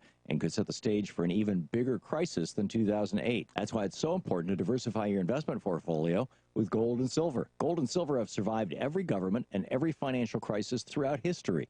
Diversity is strength. Become stronger with the inherent benefits of owning gold and silver. Call my friends at ITM Trading today at 1-888-OWN-GOLD and get the knowledge you need from their precious metals experts on how to successfully diversify your portfolio. They've helped tens of thousands of people buy gold and silver coins and bars. Let them help you too. And ask for a free gold kit at 1-888-OWN-GOLD. That's 1-888-OWN-GOLD. KCAA Loma Linda, 1050 AM. K292FQ Riverside, and K293CF Moreno Valley. NBC News Radio, I'm Tom Roberts. British Prime Minister Theresa May says Parliament will open tomorrow as usual following today's terror attack. May remarked that the location of the attack was no accident. She goes on to say that Parliament stands for the ideals of democracy, human rights, and the rule of law. It's believed that there was a single attacker at Parliament in London today, and police say they know who the suspect is, although they're not yet confirming the identity. At least 4 people are dead and 20 more are injured. Mark Rowley with London Police described what happened after the suspect in a vehicle mowed down people on Westminster Bridge. The car then crashed near to Parliament, and at least one man, armed with the knife, continued the attack and tried to enter Parliament. The White House is reacting to the attack in London. We obviously condemn today's attack in Westminster, which the United Kingdom is treating as an act of terrorism. Presidential spokesman Sean Spicer also expressed condolences to victims of the attack. Other world leaders like German Chancellor Angela Merkel and France's Interior Minister are expressing similar sentiments. The chairman of the House Intel Committee says he has information that the Trump transition team members were under surveillance following the election. President Trump was asked if he feels vindicated by the news from California Republican Devin Nunes. I somewhat do. I must tell you, I somewhat do. I very much appreciated the fact that they found what they found, but I somewhat do. Democrat Adam Schiff says Nunes cannot conduct a credible investigation this way. The families and survivors of the deadliest mass shootings in U.S. history are seeking damages from the shooter's employer and his wife. The lawsuit claims Omar Mateen's employer and wife knew Mateen was dangerous and capable of carrying out the attack at Orlando's Pulse nightclub, but did nothing. If you own a Labrador Retriever, you likely know it's the most popular dog breed in the United States, and the American Kennel Club has released its latest list of the country's most popular dog breeds. The Lab takes the top spot for the 26th consecutive year.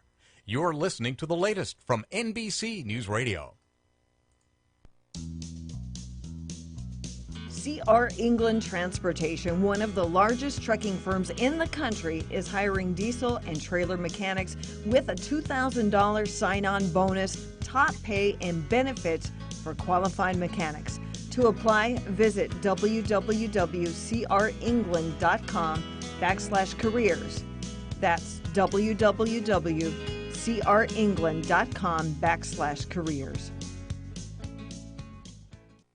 U&I Auto Truck Parts and Wrecking is loaded with 15 acres of used, salvaged, and rebuilt parts for your car or truck. Sure, you could go to any wrecking yard, but U&I has what it takes. Expertise, high-quality products, and the finest customer service you'll receive anywhere. U&I makes custom drive shafts, furnishes full warranties on all their parts, and keeps up on industry changes. Call 909-888-6841. You'll be impressed by the fast and friendly response from the U&I skilled staff.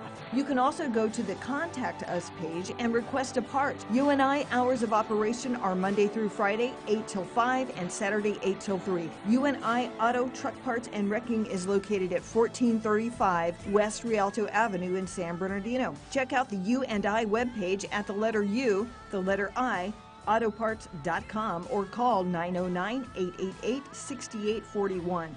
909-888-6841.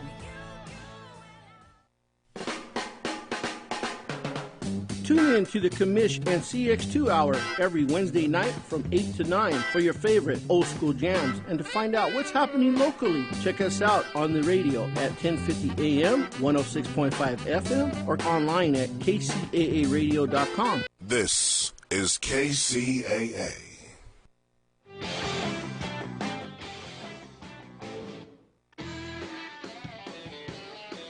Welcome back. Tom Harmon here with you. And on the line with us is Congressman Mark Pocan, representing Wisconsin's 2nd District, the first vice chair of the House Progressive Caucus. His Twitter is Rep Mark Pocan. His website, pocan.house.gov. Congressman, you're still with us, right? I am. There you are. I'm here. Okay, great. Cindy in Nogales, Arizona. You're on the air with Congressman Pocan. Hi. Thank you both for letting me speak. The first thing I'm wondering is, I had to spend 6 months in jail for writing a bad check. Now, here Trump is, and he's colluding with the Russians and whatever else. I mean, is anything going to happen to him? Also, I live half a mile from the U.S.-Mexico border, and it's just ridiculous because it stops every so often, and there's just a fence right there, and it's just so ridiculous. I can't even explain about it. And one more thing, my family owned a 25,000-acre ranch. My father had to sell it because each 25,000-acre had a tax on it. So anyway, few thoughts. Okay, thank you, Cindy. Congressman? Sure. Well, one of the things we're trying to do on your first question is, figure out exactly, the multiple levels of where we could have legal problems with Donald Trump, whether it be in relation to the election and the interference from outside governments, whether it be the unwillingness to separate his business interests from his official interest as president and wondering what happens there, to a whole variety of other things. So, I think we're going to see lots of conflicts and controversy with this president, and we'll see if something rises to the level that we have to deal with it in a legal situation. And I think your word on the fence, ridiculous, is the best word to use because, as you can see, you live down there. For them to put up this giant fence in the middle of nowhere makes very little sense. And the fact that they're going to spend up to $40 billion potentially on this, and now they've already gone back on their promise that Mexico will pay for it. So we're going to pay for it. I mean, just think of the cuts in his budget to Meals on Wheels or the National Institute of Health, or go on down and there's many things on that list that you could be paying for instead of a giant fence or a wall that's nothing more than a mark of the ego of this president. Kurt, listening to us on the radio in Goshen, Indiana. Hey, Kurt, what's on your mind? Hi, this is, I first of all appreciate that you're letting me on air. I want to make a comment. First of all, I've worked at the same place for 35 years, and this was the first contract. I'm a Teamster. This is the first contract that our insurance didn't go up in 35 years. I hadn't lost my wages or anything from insurance this time, which is amazing.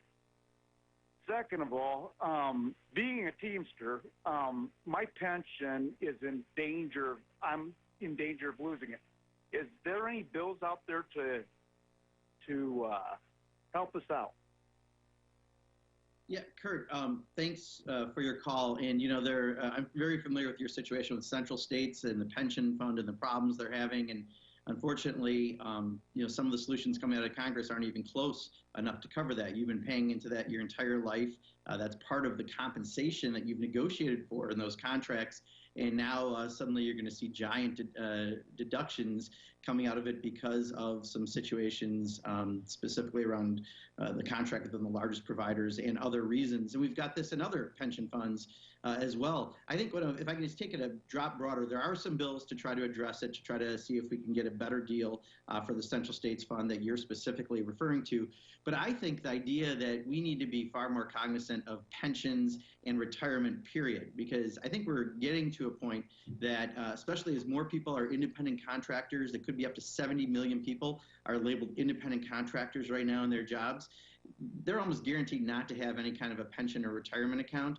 And if we have a tax on Social Security and we're seeing less ability to have that retirement security through people's jobs, you're going to be in a real crisis situation at some point, and you don't want to be too late to catch that crisis. So we need to do a lot more to help in this area, just across the board. Your very specific situation on your pension that you paid in, and now you're going to see a big cut to. But more importantly, I think one of the things when we were debating the fiduciary rule, we found out that only about 1 out of every 8 people in this country has $200,000 or more for retirement, and about half the people are going to live on Social Security and the home they have, and about a third of the people just on Social Security, and that's not enough to live on, and we really need to address this issue in a much more comprehensive way. Yeah, and the answer is not building tiny homes all over America. Judy in Friendswood, Texas. You're on the air with Congressman Pocan. Oh, thank you, Tom, very much. I want to thank you and Senator Pocan both for all you do for us to keep us truly informed. I really do appreciate it.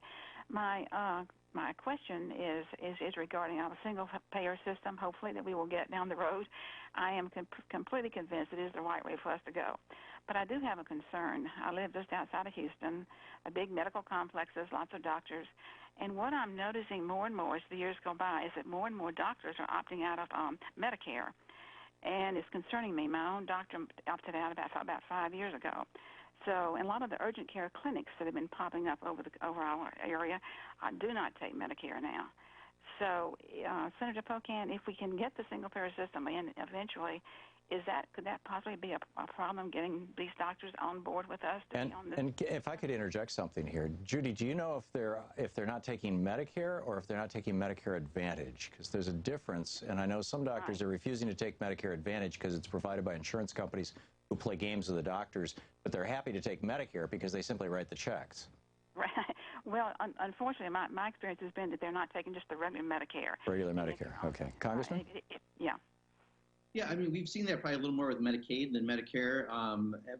Don't really get a lot of reports on that front. But to your central question is, if we had a single-payer system, a Medicare for all system, clearly, I think everyone would be involved because you take away the administrative costs, the advertising costs, all the other things you have with an insurance for-profit system where a lot of people are going to be skimming money off the health insurance system. And instead, that is the direct delivery system you'd have. So, I think one of the silver linings I look at as they're having complete troubles in doing this health care bill, and then even President Trump had to say, this is difficult for him to admit anything is difficult is difficult for him.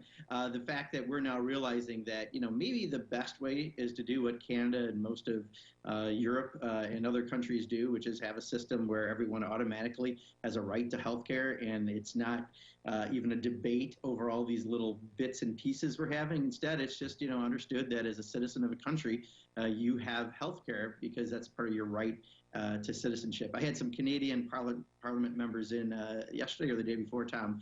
And it's interesting. I always like to talk to them about health care because even the ones who are conservative know their system is good. It's just only we try to put these stories out about how terrible it is in Canada, and it's just not the case. Yeah, it's really quite extraordinary how I get these right-wingers on who want to debate health care with me, and they in Canada, they got these long waiting lines, and we got more MRI machines for dogs.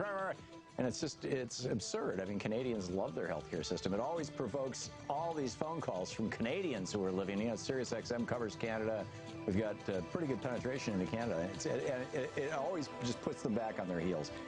We're talking with Congressman Mark Pocan, taking your calls. More in just a moment. You're listening to Thom Hartmann. Visit ThomHartmann.com for audio and video archive. Congressman Mark Pocan taking your calls for the hour. Sam Sachs will be up next in the next hour. I've got to take care of some business here in town. But we'll be right back with more of your calls for Congressman Pocan.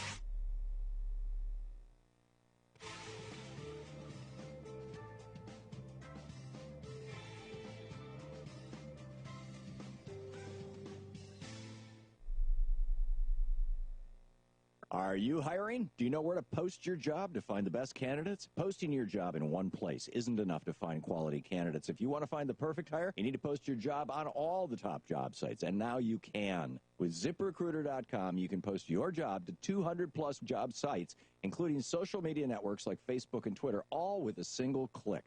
Find candidates in any city or industry nationwide.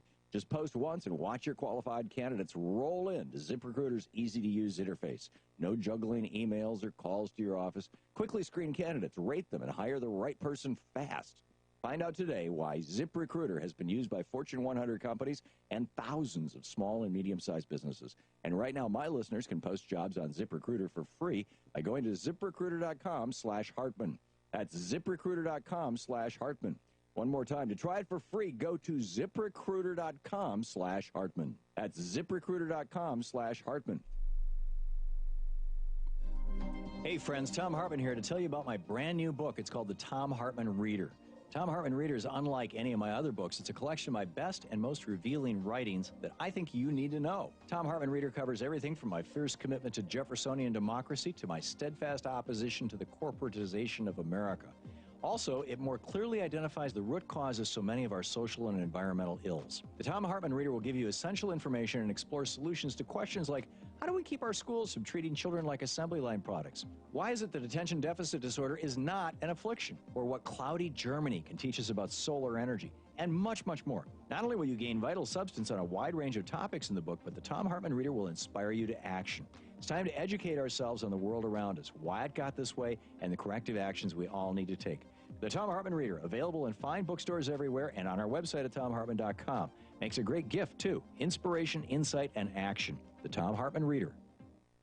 Do you want exposure for your business or organization? Check out Digital Network Advertising. Digital Network Advertising is where businesses display your ad inside their building. You can choose your marketing sites or jump on the DNA system and advertise with all participants. Your slide holds the virtual billboard for 14 seconds and is displayed 3 times an hour. It's a novel way to be seen, be discovered, and to be remembered. Digital Network Advertising with networks in Redlands and Yucaipa. Call 909-222-9293 for introductory pricing. That's 909-222-9293. Breast cancer is many women's worst fear. However, experts have made great progress in treating cancer. If found early, breast cancer can often be cured. Self-exams and annual mammograms are the key, so schedule yours today. That's from America's Best Hydroponics and Garden Center at 641 West Palmdale and Palmdale Hydroponics at 3020 East Palmdale in the Pep Boys Shopping Center. They're the Antelope Valley's only hydroponic stores with over 3,000 products in stock, including lighting, nutrients, and growth systems. Call 661-266-3906 or visit one of their locations.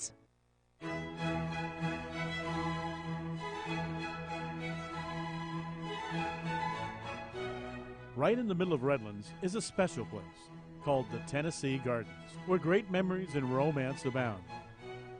Under fragrant magnolia trees reside seasonal flowers, and next to its whimsical ponds, brides and grooms begin their lives together and events are celebrated.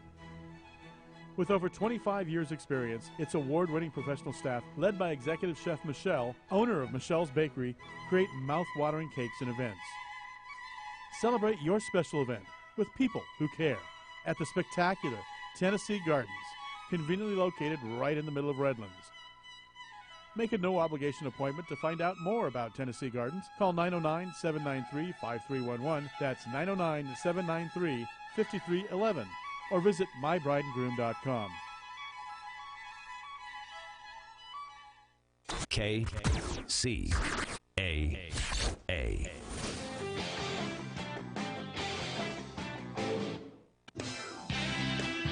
Welcome back. Tom Hartman here with you. Congressman Mark Pocan on the line with us, taking your calls for the hour. We have Congressman, we have calls from Ohio, Pennsylvania, West Virginia, New Mexico, California, Florida, Michigan, and Arizona, and we've only got 9 minutes. So I'm asking my callers to keep it short. Michael, one question for the Congressman in Waterville, Ohio. Hey, Michael, you're on with Congressman Pocan. Thank you very much, and thank you, Congressman.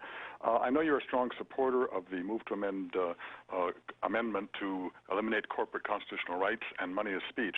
Given the fact that this is probably going to be, if not already, the most pro-corporate administration we've ever seen, do you believe this is a stronger time for an effort to get a grassroots commitment to amend the Constitution, and for the 20 people in Congress who have co-sponsored this bill to speak about this and encourage participation in the effort to get corporations out of our Constitution and money away from speech?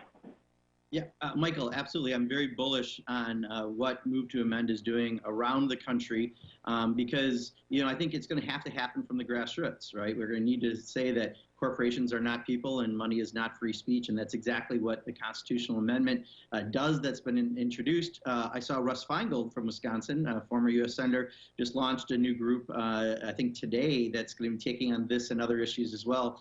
But we really need to build this from the grassroots. Every community that I know of across Wisconsin and the country that's put this on the ballot has won overwhelmingly in their areas. And I think that's how we're going to fight back and defeat this big money involved in trying to destroy our democracy. Jerry in Meshopin, Pennsylvania, if I'm saying that right. Jerry, you're on with Congressman Pocan. Hi, I'm calling about the increase in the military spending budget. We don't even pay our military a living wage. They depend on WIC and food stamps, and it's an appalling situation for our military to see this going on. So what next? Reinstate the draft when we have someone sitting in the White House, and I won't use the P name on him, because he was too much of a coward to serve this country during Vietnam. So we need to take care of our military from the ground up. They don't even make a living wage. It's appalling. and yet we want more ammo.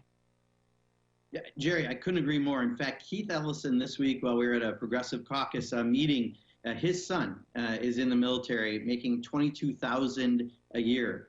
Clearly, the money that's going into defense isn't going to the military personnel. At $22,000, you're not getting by, and yet these large contractors are the ones that are trying to push these big increases in defense spending, so that the wealthiest again are going to see all that money. So your point is extremely poignant, and we need to do more to share that that money is not going to the people who are defending us. It's going to a lot of big defense contractors. Larry in Martinsburg, West Virginia, listening on Sirius XM. You're on the air with Congressman Pocan. Yeah, thank you. Congressman, it looks as though Judge Gorsuch will get a seat on the Supreme Court. And given that, should it be proven that Donald Trump conspired or colluded with the Russians to win the election, should he be impeached? And if he's impeached, ethically, shouldn't Judge Gorsuch then resign his seat on the Supreme Court? Well, and that's part of, I think, the case that Chuck Schumer is making right now, Larry, is that why would we go forward until we have this other part resolved? And, I think he makes a really strong case that Tom and I were talking about earlier. I mean, I think that you could argue, since there is this pretty big question and you're under investigation by the FBI, we shouldn't move forward with someone that's going to be there for a lifetime. And I hope that the Democrats, led by Chuck Schumer and others, will live up to this and really hold them to not try to approve something as long as there's an investigation going on. Kevin in Santa Fe, New Mexico, listening on KTRC. You're on with Congressman Pocan. Thank you for talking with Congressman Pocan, and I'd like to know if it can be tied in with the Russian investigation, whether or not Chris Kobach in his election fraud that we suspect was assisted by the Russian hackers who, it's now coming out, were known to have hacked into election systems within different counties and states inside of the United States. Because I know it's very hard to get that investigated, but it's at the crux of the things, and thank you. Yeah, Kevin, thanks for your question and comments. Let me answer it this way if I can. We just introduced, Keith Ellison, Hank Johnson, and myself, the SAFE Act at the end of last week, since the last time I was on Tom Hartman, which is doing things like trying to put our elections into the critical infrastructure that we put utilities and other companies to try to safeguard against hacking. We want to make sure that every voting machine has a paper ballot, and we want to make sure that there's a random amount of audits to make sure that, again, the Russians are going to do everything possible they can to continue interfering with elections because they got away with it and they got what they wanted. And we have to do everything we can to safeguard those. So that's one part of it. The second part is, I've listened to a lot of folks on this program talk about the interstate crosscheck. And one of the things we're looking at doing right now is trying to figure out how we can maybe try to put a stop to it with some federal legislation, perhaps requiring something like you absolutely have to use a middle name and a social security number before you can drop someone. So we're going to be looking for feedback. We're in developing this right now, but I really appreciate your question because on multiple fronts, our democracy is only as good as if everyone has that ability to vote equally. The Koch brothers and my brother and I, that's the one thing we have in common. And when you lose that, whether it be from an outside interference in elections or because people are artificially dropping people off and you can't vote, that's going to be a threat to our democracy. Josepha in Gurneville, California, if I'm saying it right. Hi, Josepha, you're on the air. Hi. Thanks for taking my call. I had a question and was wondering if the Democrats could ask Gorsuch if let's say he was approved to go onto the Supreme Court, if he was hearing a case about Donald Trump and his impeachment and or other crimes, would he recuse himself? I mean, I think he should not be allowed on the Supreme Court, but let's say he got there. I'm curious what he would say about that. I'll tell you, these are all questions I know they're asking right now, and hopefully they're going to be very aggressive in this because I think that, one, the tone has been set that, maybe they shouldn't proceed until we get this FBI investigation out of the way, and I think that's the right approach. But secondly, ask extremely tough questions because, they held up an appointment for this fake reason of the last year of administration, someone who was a Republican that was being appointed by Barack Obama, and now they want to have Steve Bannon and Donald Trump picking, people, and we're supposed to now suddenly believe that we're slowing the process down. I mean, there's legitimate reasons and legitimate questions that should be asked. So I hope the Senate is as aggressive as possible in slowing this down and getting the answers we need before we proceed and put someone in a lifetime position. Paul in Edgewater, Florida. You're on with Congressman Pocan. Hello, Tom. Hello, Congressman. I recently saw a meme on Facebook that said, talked about presidents stealing trillions of dollars from Social Security. And when I was trying to research that topic, I came across an article that said something along the lines that there's some sort of law that requires a president or an administration to, basically seize and utilize allegedly excess funds in the Social Security system for the general use of the country. I was wondering if you could expound on that a little bit. I didn't quite understand what they were talking about. Seems to me like none of that is true. Congressman? Yeah, Paul, I have not seen that. Nothing rings especially clear that I've heard this before, so I'm sorry I don't have an answer for you, but if you've got an article and you can forward it to Tom and myself, I would appreciate it. Yeah, this is the kind of right-wing stuff that, the friends of Pete Peterson have been peddling forever. They just want to privatize Social Security so they can take that money to Wall Street. Josephine in Detroit, you're on with Congressman Pocan. Yes, thank you. We have just 1 minute left in the hour. Okay, I just wanted to find out, why did the Democrats go along with having a hearing for Gojek when they could have waited? They could have postponed it. I don't understand that. Yeah, well, we don't put the agenda together so they can, the Republicans kind of set that tone. And again, it goes back to my comment about elections have consequences. So, I think what they're doing now is they're fighting very hard to try to make sure this doesn't proceed. And but we know that they've got a lot of leverage being in the majority in the Senate. So I'm hoping that Chuck Schumer will do everything he can in his power. But it's not like there's an acquiescence on this. I think there's a resistance put together by Senate Democrats. It's just when you don't have the majority, there's certain things that are out of your control. Do you know if there was any debate in the Senate among Democrats about whether they should even show up for the hearings? I don't know that offhand. We often have those debates on things, and I think one of the challenges on that is if you can't ask questions and get some points out there, you've kind of given up that part of the media to be able to right. Try to get some concerns out. And so it's always a tough battle that we have in deciding. But I think being there to ask the tough questions is important. Yeah, amen. Congressman Pocan, thanks so much for being with us this hour. Absolutely. Thank you, Tom. Great talking with you. Thank you so much. And I'm stepping out here for the next 2 hours. Sam Sachs will be here. Treat him nicely. We'll be right back. You're listening to Tom Hartman.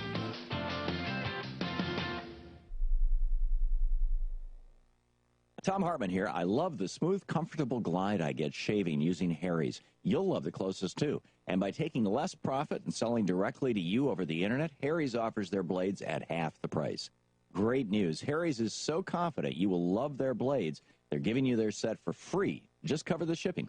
Your free trial set includes a trim and set ergonomic handle, 5 precision-engineered blades with lubricating strip and trimmer blade, a rich lathering shave gel, travel blade cover, and post-shave balm. That's an $18 value for you to try.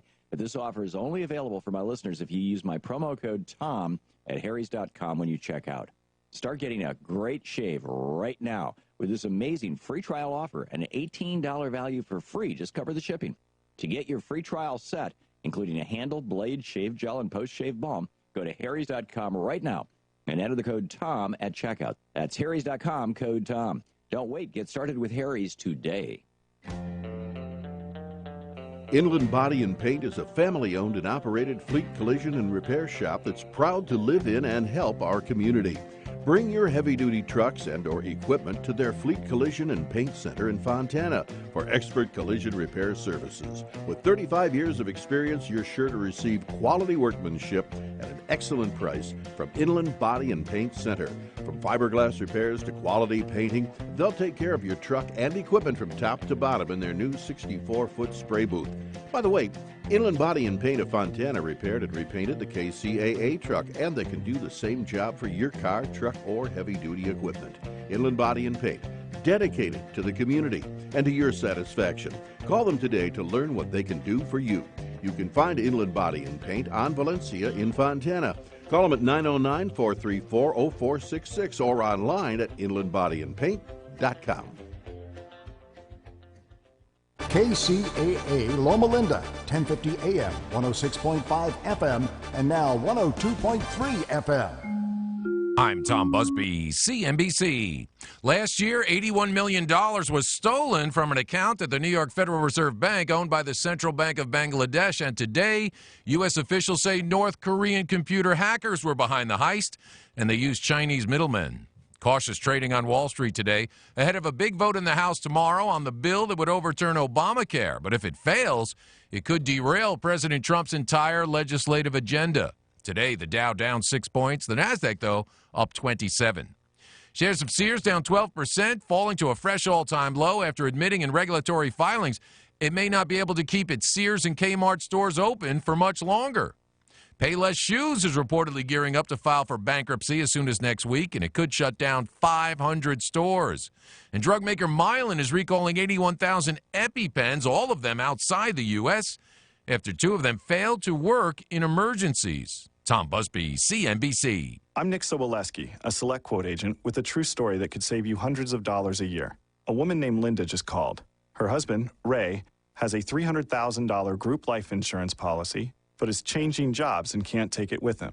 Well, I impartially shopped the highly rated term life insurance companies we represent and found Ray, who is 41 and takes medication to control his cholesterol, a 10-year, $500,000 policy for under $26 a month. That's almost twice the coverage for less than half of what he had paid. If SelectQuote hasn't shopped for your life insurance, you're probably paying too much. For your free quote, call 1-800-445-6363. That's 1-800-445-6363. 1-800-445-6363. Or go to SelectQuote.com. We shop, you save. Get full details on the example policy at SelectQuote.com/commercials. Your price can vary depending on your health, issuing company, and other factors. Not available in all states. NBC News Radio. I'm Tom Roberts. A horrific scene today near the Parliament building in London. Authorities say 5 people, including the attacker and a police officer, are dead. Police believe the attacker was inspired by international terrorism. Police spokesman Mark Rowley describes what happened after the suspect mowed down people on Westminster Bridge. The car then crashed near to Parliament, and at least one man, armed with the knife, continued the attack and tried to enter Parliament. Another 40 were injured. Investigators say they know who's behind the violence, but they're not yet confirming the name. They add that they believe international terrorism inspired the attack. British Prime Minister Theresa May says Parliament will be open tomorrow in spite of today's attack. She insists Londoners will never give in to terror or let the voices of hate and evil drive them apart. Some of those hurt in today's London attack are from France. Lisa Carter reported earlier. 3 of the 20 people hurt are French teenagers. A French newspaper reporting the teens were in London on a school trip. The students arrived in London on Sunday. In a statement, French President Francois Hollande said, quote, "Terrorism concerns us all." There's strong reaction from the ranking member of the House Intel Committee after committee chairman Devin Nunes told President Trump that members of his transition team were under surveillance after last year's election. And unfortunately, I think the actions of today throw great doubt into the ability of both the chairman and the committee to conduct the investigation the way it ought to be conducted. Democrat Adam Schiff says Republican Nunes should have first shared the information with his own committee. Tomorrow is the big day for the House Republican health care bill. A vote is scheduled, but there may not be enough moderate and conservative Republicans to pass the legislation, and that for different reasons. The White House strongly supports the bill and is confident it will clear the House. The manager who led the Philadelphia Phillies to their first World Series title in 1980 is dead. Dallas Green was 82 years old. You're listening to the latest from NBC News Radio. Hi, it's Jan Elliott in Snow Country. Well, for today, some will see the wet weather, others will see the snow pile up over the next few days. Now, Mountain High is going to take the day off today. They're hoping to see a switch over to snow overnight, and they'll be back in the mix for tomorrow with freshies under the skis and boards. Sugar Bowl saw a switch over to snow. Now, they are groomed to perfection. So far this season, they have picked up anywhere from 469 inches to 682 inches of snow. This weekend, it's the Quad Crusher event. It is an endurance race staged staged across Sugar Bowl's 4 iconic peaks. Click online for all the details. Squaw Valley over 95 runs, up to 80 open at Alpine Meadows. And if you're heading to Arizona, the Arizona Snow Bowl checks in on spring conditions with over 40 runs on tap. And in Colorado, Crested Butte skis 119 runs. They're also expecting some snow to move in tonight in the Rockies. More details at snowcountry.com. I'm Jan Elliott on the trifecta of Talk 1050 AM, 106.5 FM, and now 102.3 FM, the stations that leave no listener behind. Now, here's a new concept: digital network advertising, where businesses display your ad inside their building. If a picture's worth 1,000 words, your company is going to thrive with digital network advertising. Choose your marketing sites or jump on the DNA system and advertise with all participants. Your business ad or logo is rotated multiple times an hour inside local businesses where people will discover your company. Digital network advertising, DNA, a novel way to be seen and remembered. Digital network advertising with networks in Redlands and Yucaipa. Call in the 909 area 222-9293 for introductory pricing. That's 909-222-9293 for digital network advertising. One last time, digital network advertising, 909-222-9293. You're listening to KCAA, your good neighbor along the way.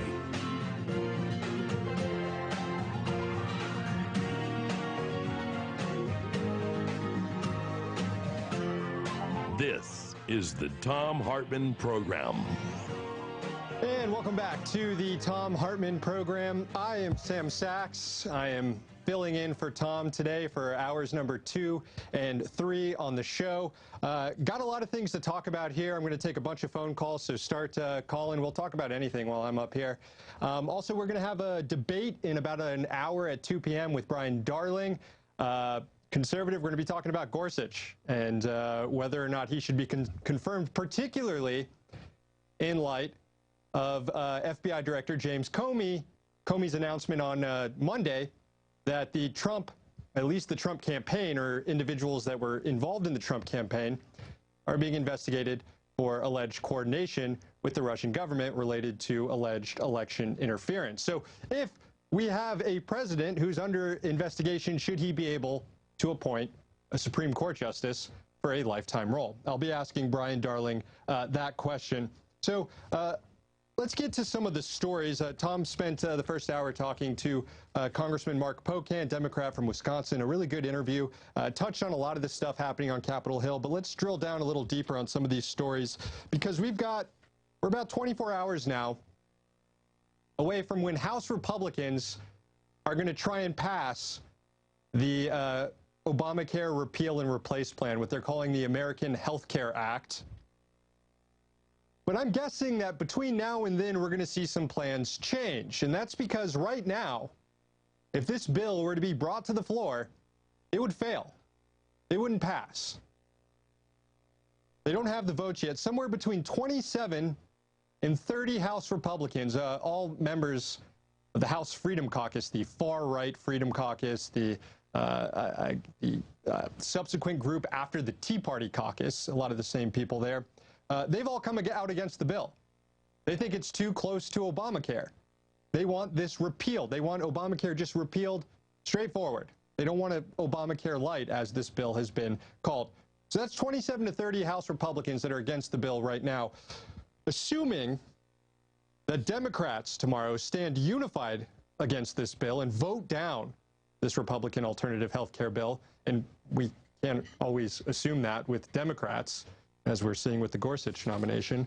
But assuming that Democrats stand united against this bill, then Paul Ryan can only afford to lose 22 Republican votes. He can only have 22 Republican defections. And as I just said, he's got somewhere between 27 and 30 defections he's currently dealing with. So there is going to be a lot of arm twisting from the White House on some members of Congress over the next 24 hours if they still indeed plan on putting this bill on the House floor tomorrow.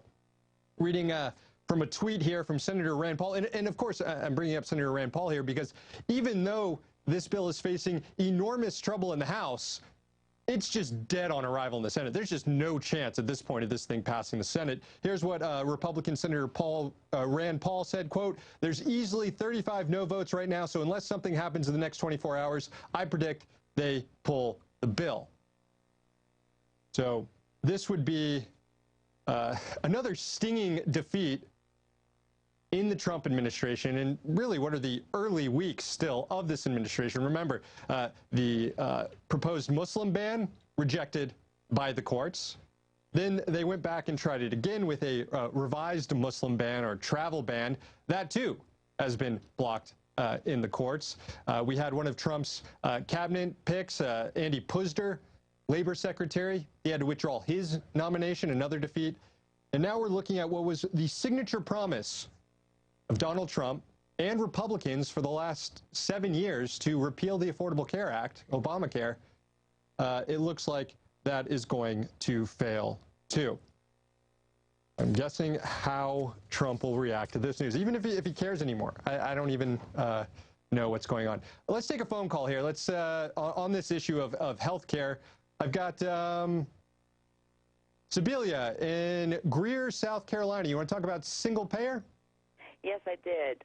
Tom Hartman the other day, a few days ago, mentioned HR 376.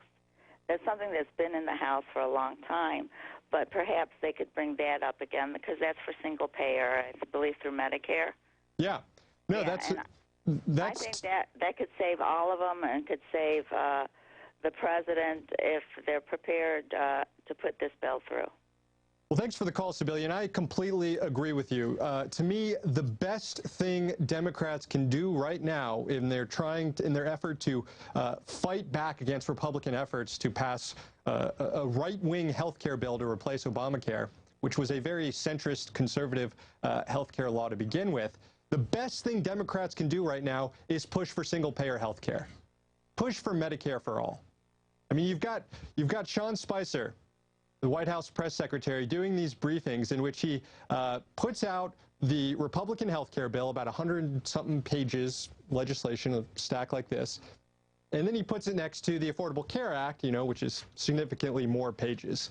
And he uses this to prove that the Republican bill is somehow better because it has fewer pages. It's more simple than the Affordable Care Act, which had more pages. Well, Medicare for All legislation is one page. It's just one page. So according to the White House's own metric, it'd be the best legislation.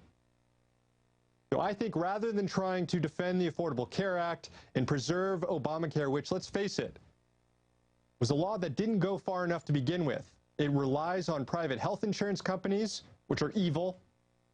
These are people that make profit off denying health care to people. That is what Obamacare relied on, private health insurance companies. President Obama cut deals with Big Pharma, with health insurance companies before the legislation was even written. It was already negotiated down and compromised.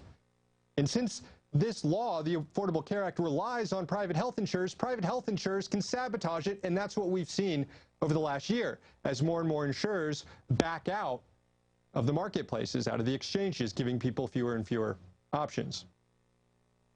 In some ways, Donald Trump is right when he talks about Obamacare is collapsing.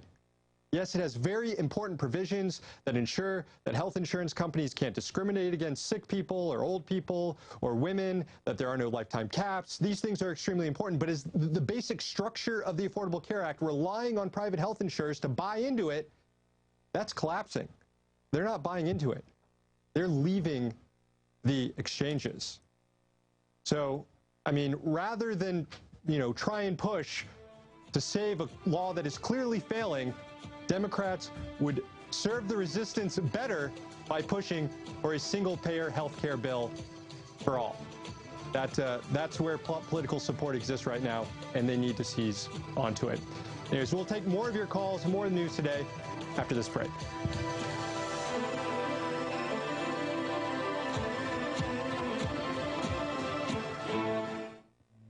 This is the Thom Hartmann Program.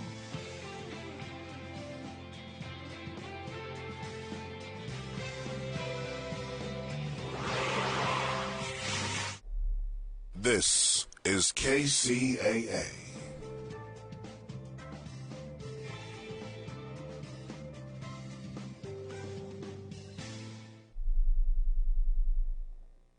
I'm a student. I'm a professional. I'm a woman, and I shouldn't have to worry about walking alone, day or night. I've heard it all. Honey, give me a smile. Harmless catcalls? I never know. I carry Tiger Lady. It's a revolutionary defense tool that's based on one of nature's most efficient defenses, a cat's retractable claws. It weighs less than my phone and is designed to collect DNA. Old-fashioned defense products are heavy, need batteries, or can backfire on me. Tiger Lady is discreet and fits in my hand. And when I make a fist, claws come out like a real-life Wolverine. It's easy to use, doesn't require training, and is legal in all 50 states. Whether I'm out for a run or making my way around campus, I come prepared with my Tiger Lady. 3 million men and 19 million women have experienced at least one incident of sexual assault. Be aware and be prepared. For a limited time, go to TigerLady.com and get the Family 4-pack at a savings of over 15% off. Use the offer code RADIO and save an additional 15% off. Find your fierce at Tiger Lady. Are you still trying to spray away your embarrassing bathroom odors? Now you can vent them away through your toilet as they occur with the MG Toilet Odor Venting System by Manderley Gate. There are no filters, sprays, or batteries to ever buy or replace. Let MG equip your toilet and never worry about embarrassing bathroom odors again. Go to mgequip.com or call 1-800-542-9616. Again, mgequipped.com or call 1-800-542-9616. Manderley mgequipped.com or call 1-800-542-9616. What a great gift idea.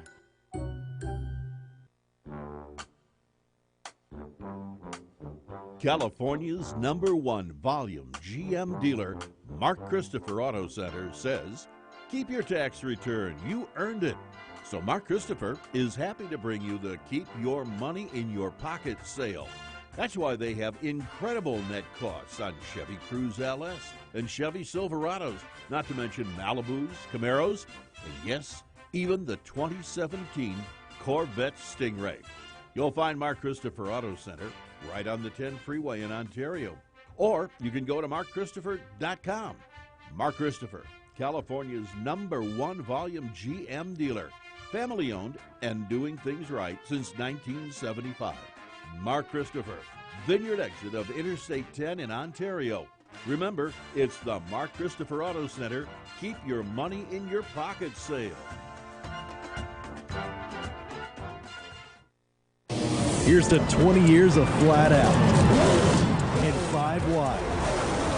Join the party for Auto Club Speedway's 20th anniversary track reunion. Get ready for 3 full days of NASCAR action, plus live music, extreme stunt shows, and more. Come celebrate with us at the Auto Club 400, March 24th through the 26th. Auto Club members, save big on tickets with exclusive discounts. Visit autoclubspeedway.com/AAA or call 800-944-RACE. Catch all the action live right here on KCAA, Sunday afternoon from 1 to 4 on the station that leaves no race fan behind, KCAA. Psst. Hey, you. Yeah, you. Do you know where you are? Well, you've done it now. You're listening to KCAA Loma Linda, your CNBC news station. So expect the unexpected.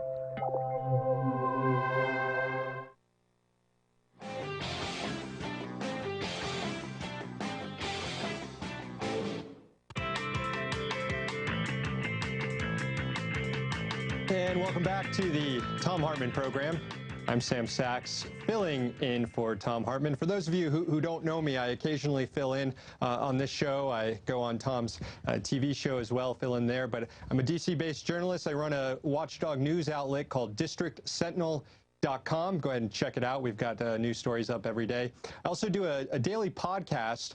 You can find it on iTunes and on SoundCloud by searching for District Sentinel Radio. It's a daily podcast, Monday through Thursday. We run down the news of the day. We give some takes on the news. It's for a far left audience. I think that they would enjoy that podcast. We also have a weekly podcast called the Sentinel Cast that features interviews with activists and journalists, and that's for people who subscribe to our show. You can subscribe to everything that I'm up to and all the content I'm putting out by going to patreon.com/District Sentinel. Okay, that is my spiel. Now, we spent the 15 minutes before we took that commercial break talking about how Democrats need to be pushing for single-payer health care right now in the face of Republicans trying to repeal Obamacare. Let's stay on this issue of health care. I'm going to take a call here from Angelo, calling from Cottage Grove, Oregon. Hey, Angelo, what's up? Hey, a couple of things. Looks like we lost Angelo. All right. Well, we'll get back to that in a little bit. Let me run down a few other stories here that kind of have been pushed a little bit below the fold given what's going on Capitol Hill with the Gorsuch hearing and some of the stuff going on related to the investigation into Trump ties to Russia. We're getting some more news about that laptop ban that the Trump administration put into place earlier this week. This affects travelers, foreign travelers from majority Muslim nations, from 10 majority Muslim nations. They're going to be prevented from carrying laptops and tablets and other larger electronic devices on to planes. They're going to instead have to check that stuff, which means, extra fees. And this adds just more hardships to Muslim travelers coming to the United States. You put in Trump's Muslim ban and the enhanced screening that's going on for foreign travelers. It's a big mess. But here's the news. The Daily Beast is reporting that this was put into place, this new rule, the laptop ban was put into place based on evidence gleaned from that counter-terror raid in Yemen in January. You remember that? This was Trump's first covert mission that he approved as president. It came a few days after, and it was a completely botched mission from all accounts. We had a U.S. Special Forces soldier who was killed in that raid. We had scores of civilians that winded up dead in that raid. An 8-year-old little girl was killed in that raid, the daughter of Anwar al-Awlaki, the U.S.-born cleric who the U.S. government accused of being a part of al-Qaeda and killed him in a drone strike, as well as his 16-year-old son. Well, now his daughter's been killed in this raid. Well, we have anonymous sources telling the Daily Beast that actually valuable intelligence was gleaned from this raid, which is why this laptop ban was put into place. I don't know. When people are giving anonymous sources to newspapers that tend to reflect well on the administration, I tend not to give much credence to it.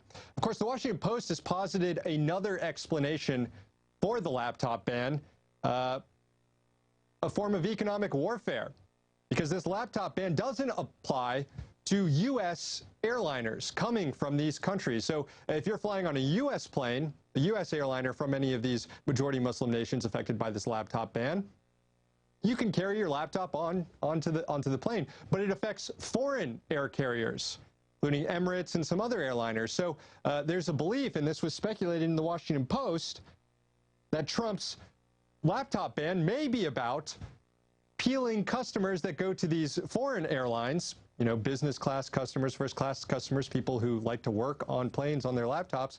They might not do that anymore, and they might have to fly U.S. domestic airliners instead. I don't know. I don't know if this is counter-terror or economic warfare. I don't know. I'd like to hear from you. You can give me your thoughts on that. I think we've got Angelo back on the line. Angelo, you there? We dropped you earlier. Cottage Grove, Oregon. Yeah, I'm here. All right. What's up? Healthcare. You want to talk about healthcare? Yeah, healthcare. I'm really concerned because, the Obamacare wasn't perfect. It was kind of a compromise. And the thing I didn't realize, but I found out from listening to Tom Hartman, is that the very, very rich were taxed like 3.9% on top of the 20% or whatever that they were taxed before. And so now they're having Trump do them a favor by getting rid of that. So it's basically not helping the people. It's a tax break. It's a tax cut, and it's a tax cut to the very rich who are probably supported Trump. Yeah, you're absolutely right, Angelo. This was never about health care. I mean, to a certain degree, it is about health care because Republicans for 7 years have been promising to repeal the Affordable Care Act, so that's why they're going through these motions here. But really, this is about tax cuts for the rich. I mean, every tax increase on wealthier earners in Obamacare is repealed under the Republican American Health Care Act. There's even a provision in the American Health Care Act that allows health insurance companies to write off more of their executives' million-dollar salaries that they're paid out. Now, what does that have to do with health care? Nothing. It has nothing to do with health care. It has everything to do with giving a break to rich campaign donors. And look no further than Paul Ryan's reaction to the CBO score. When the CBO score came out last week showing that this bill would force millions of people off their health insurance plans, millions fewer people would have health insurance under this bill, and it would raise premiums on many of Americans as well. Paul Ryan didn't look at that information and say, oh, well, I guess we crafted a pretty bad bill here. Maybe we should get back to the drawing board. Instead, he cited how the CBO ruled that the bill would lower deficits and lower taxes on the rich. Paul Ryan says, CBO score confirmed what we knew. This bill will lower the deficit and lower the tax burden. Well, if that's what this was all about in the first place, reducing taxes on the rich and austerity, mission succeeded. That's what they're getting. That's what we're getting. But instead, we've been talking about this in terms of health care. And that's a problem. This has had nothing to do with health care from the beginning. Even when President Obama passed the Affordable Care Act and Republicans were opposed to it, that had nothing to do with health care. That had to do with obstruction and opposition for obstruction and opposition's sake. So now Republicans are in power. They have to do something. They have to, fulfill all the promises they've made for 8 years. So, yeah, we're going to pass the Affordable Care Act in name only, Obamacare in name only, hence why the health care bill they've proposed is very similar to Obamacare, at least the basic structure of it is. But in addition to that, we're also going to cut taxes on extremely wealthy people and try and lower the deficit a little bit while we're at it. So, I don't know. It was a dupe. It was a Trojan horse. That's what's going on with the health care bill. All right, we're going to take a quick break here in just a little bit, but after the break, talk a little bit more about the news that's going on, and we've got a debate coming up, a fiery debate with Brian Darling, our friendly conservative who comes on the show pretty regularly. We're going to be talking about the latest on the Gorsuch hearing and whether Democrats have a case saying that Gorsuch shouldn't be confirmed until we find out the conclusion of this FBI investigation.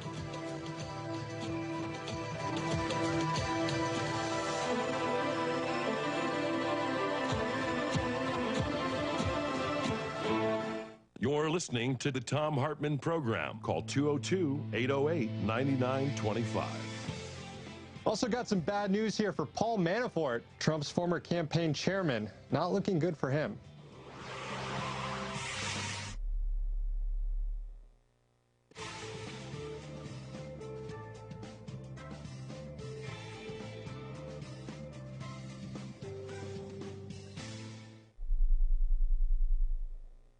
Now that Trump is president, he's already started helping financial institutions get richer through changing legislation enacted to safeguard the public from greedy financial practices. One example, he's going after the Dodd-Frank Act by unwinding the fiduciary rule, which was put in place to ensure that financial advisors keep your best interests first. These types of changes will affect your money and your retirement and could set the stage for an even bigger crisis than 2008. That's why it's so important to diversify your investment portfolio with gold and silver. Gold and silver have survived every government and every financial crisis throughout history.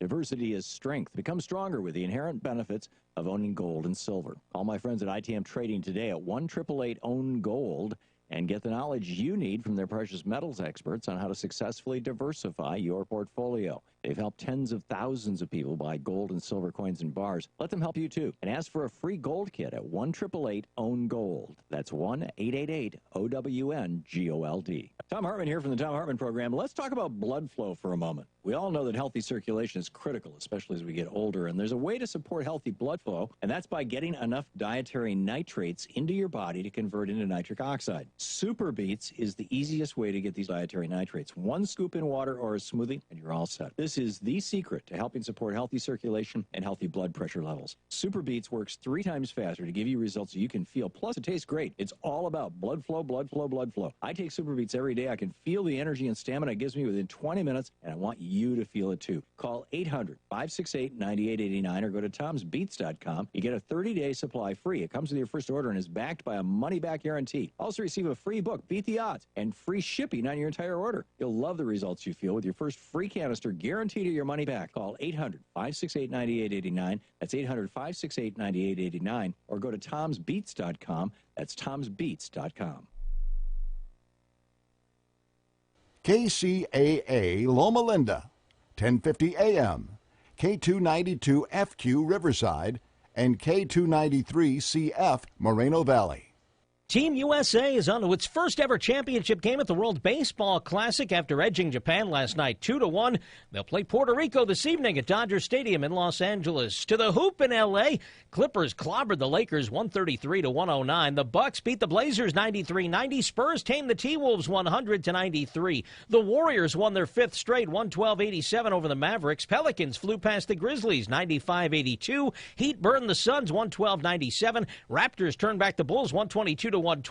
Late third quarter of that game, Robin Lopez and Serge Ibaka both ejected after they threw punches at each other, and Brooke Lopez delivered a knockout punch, an off-balance baseline jump shot at the buzzer that lifted the Nets over the Pistons 98-96. Hockey of note, Sidney Crosby, a circus goal, is league-leading 41st. Penguins iced the Sabres 3-1. Pittsburgh still 1 point back of Washington for the best record. Capitals doubled up the Flames 4-2. That's sports. Mark Ernay, NBC News Radio.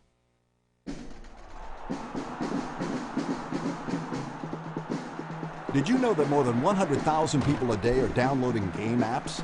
Mobile apps have become a normal part of everyday lives. Now there's a new exciting sports app that lets you play along with your favorite professional sports team in real time.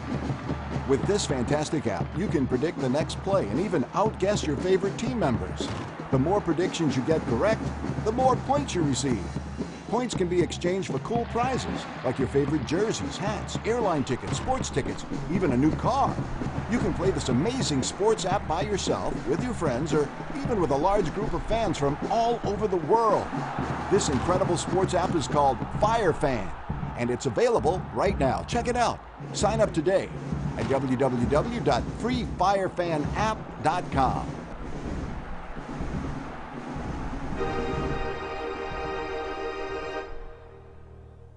Hey guys and girls, this is the commish with KCAA Radio, and if you're feeling blue with the flu, then you need to think Empire Clinical Research. Empire Clinical Research is currently enrolling people sick with the flu for an investigational flu study that can speed up recovery. Qualified participants may be compensated for time and travel. So think Empire Clinical Research and call 909-981-5321. Again, that number is 909-981-5321, and let them know that you heard it with the commish. CR England Transportation, one of the largest trucking firms in the country, is hiring diesel and trailer mechanics with a $2,000 sign-on bonus, top pay, and benefits for qualified mechanics. To apply, visit www.crengland.com/careers. That's www.crengland.com/careers. Del Walmsley here. The first thing you're going to have to learn is that until you stop expecting our politicians or anyone else to change your life isn't going to change.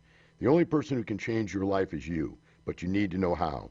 Listen to my show, the Del Walmsley Radio Show, where the hype ends and the help begins. Right here on KCAA, now broadcasting on 1050 AM, 102.3 FM, and 106.5 FM, the stations that leave no listener behind. Tune in to the Commish and CX2 Hour every Wednesday night from 8 to 9 for your favorite old school jams and to find out what's happening locally. Check us out on the radio at 1050 AM, 106.5 FM, or online at kcaaradio.com. You can also listen in by calling 832-999-1050, 832-999-1050. This is KCAA. Guest commentator and program. We're broadcasting out of Washington, D.C. Thanks for listening. Looks increasingly likely that former Trump campaign manager Paul Manafort is in some deep trouble. The AP is reporting today that back in 2005, Manafort signed a $10 million annual contract with a Russian oligarch associated with Vladimir Putin. Now, according to a memo written by Manafort, obtained by the Associated Press in 2005, this was a memo Manafort wrote in 2005, he boasted that his work under this contract can greatly benefit the Putin government if employed at the correct levels with the appropriate commitment to success. He added that the effort will be offering a great service that can refocus both internally and externally the policies of the Putin government. Now, sure, this all happened a decade ago, but it shows that Manafort has been misleading when he's made claims that he never did work on behalf of the Russian government. Based on his own writing, it looks like he was doing work back in 2005. Manafort has responded to the story, calling it a smear. He's standing by his claim that he hasn't done any work for the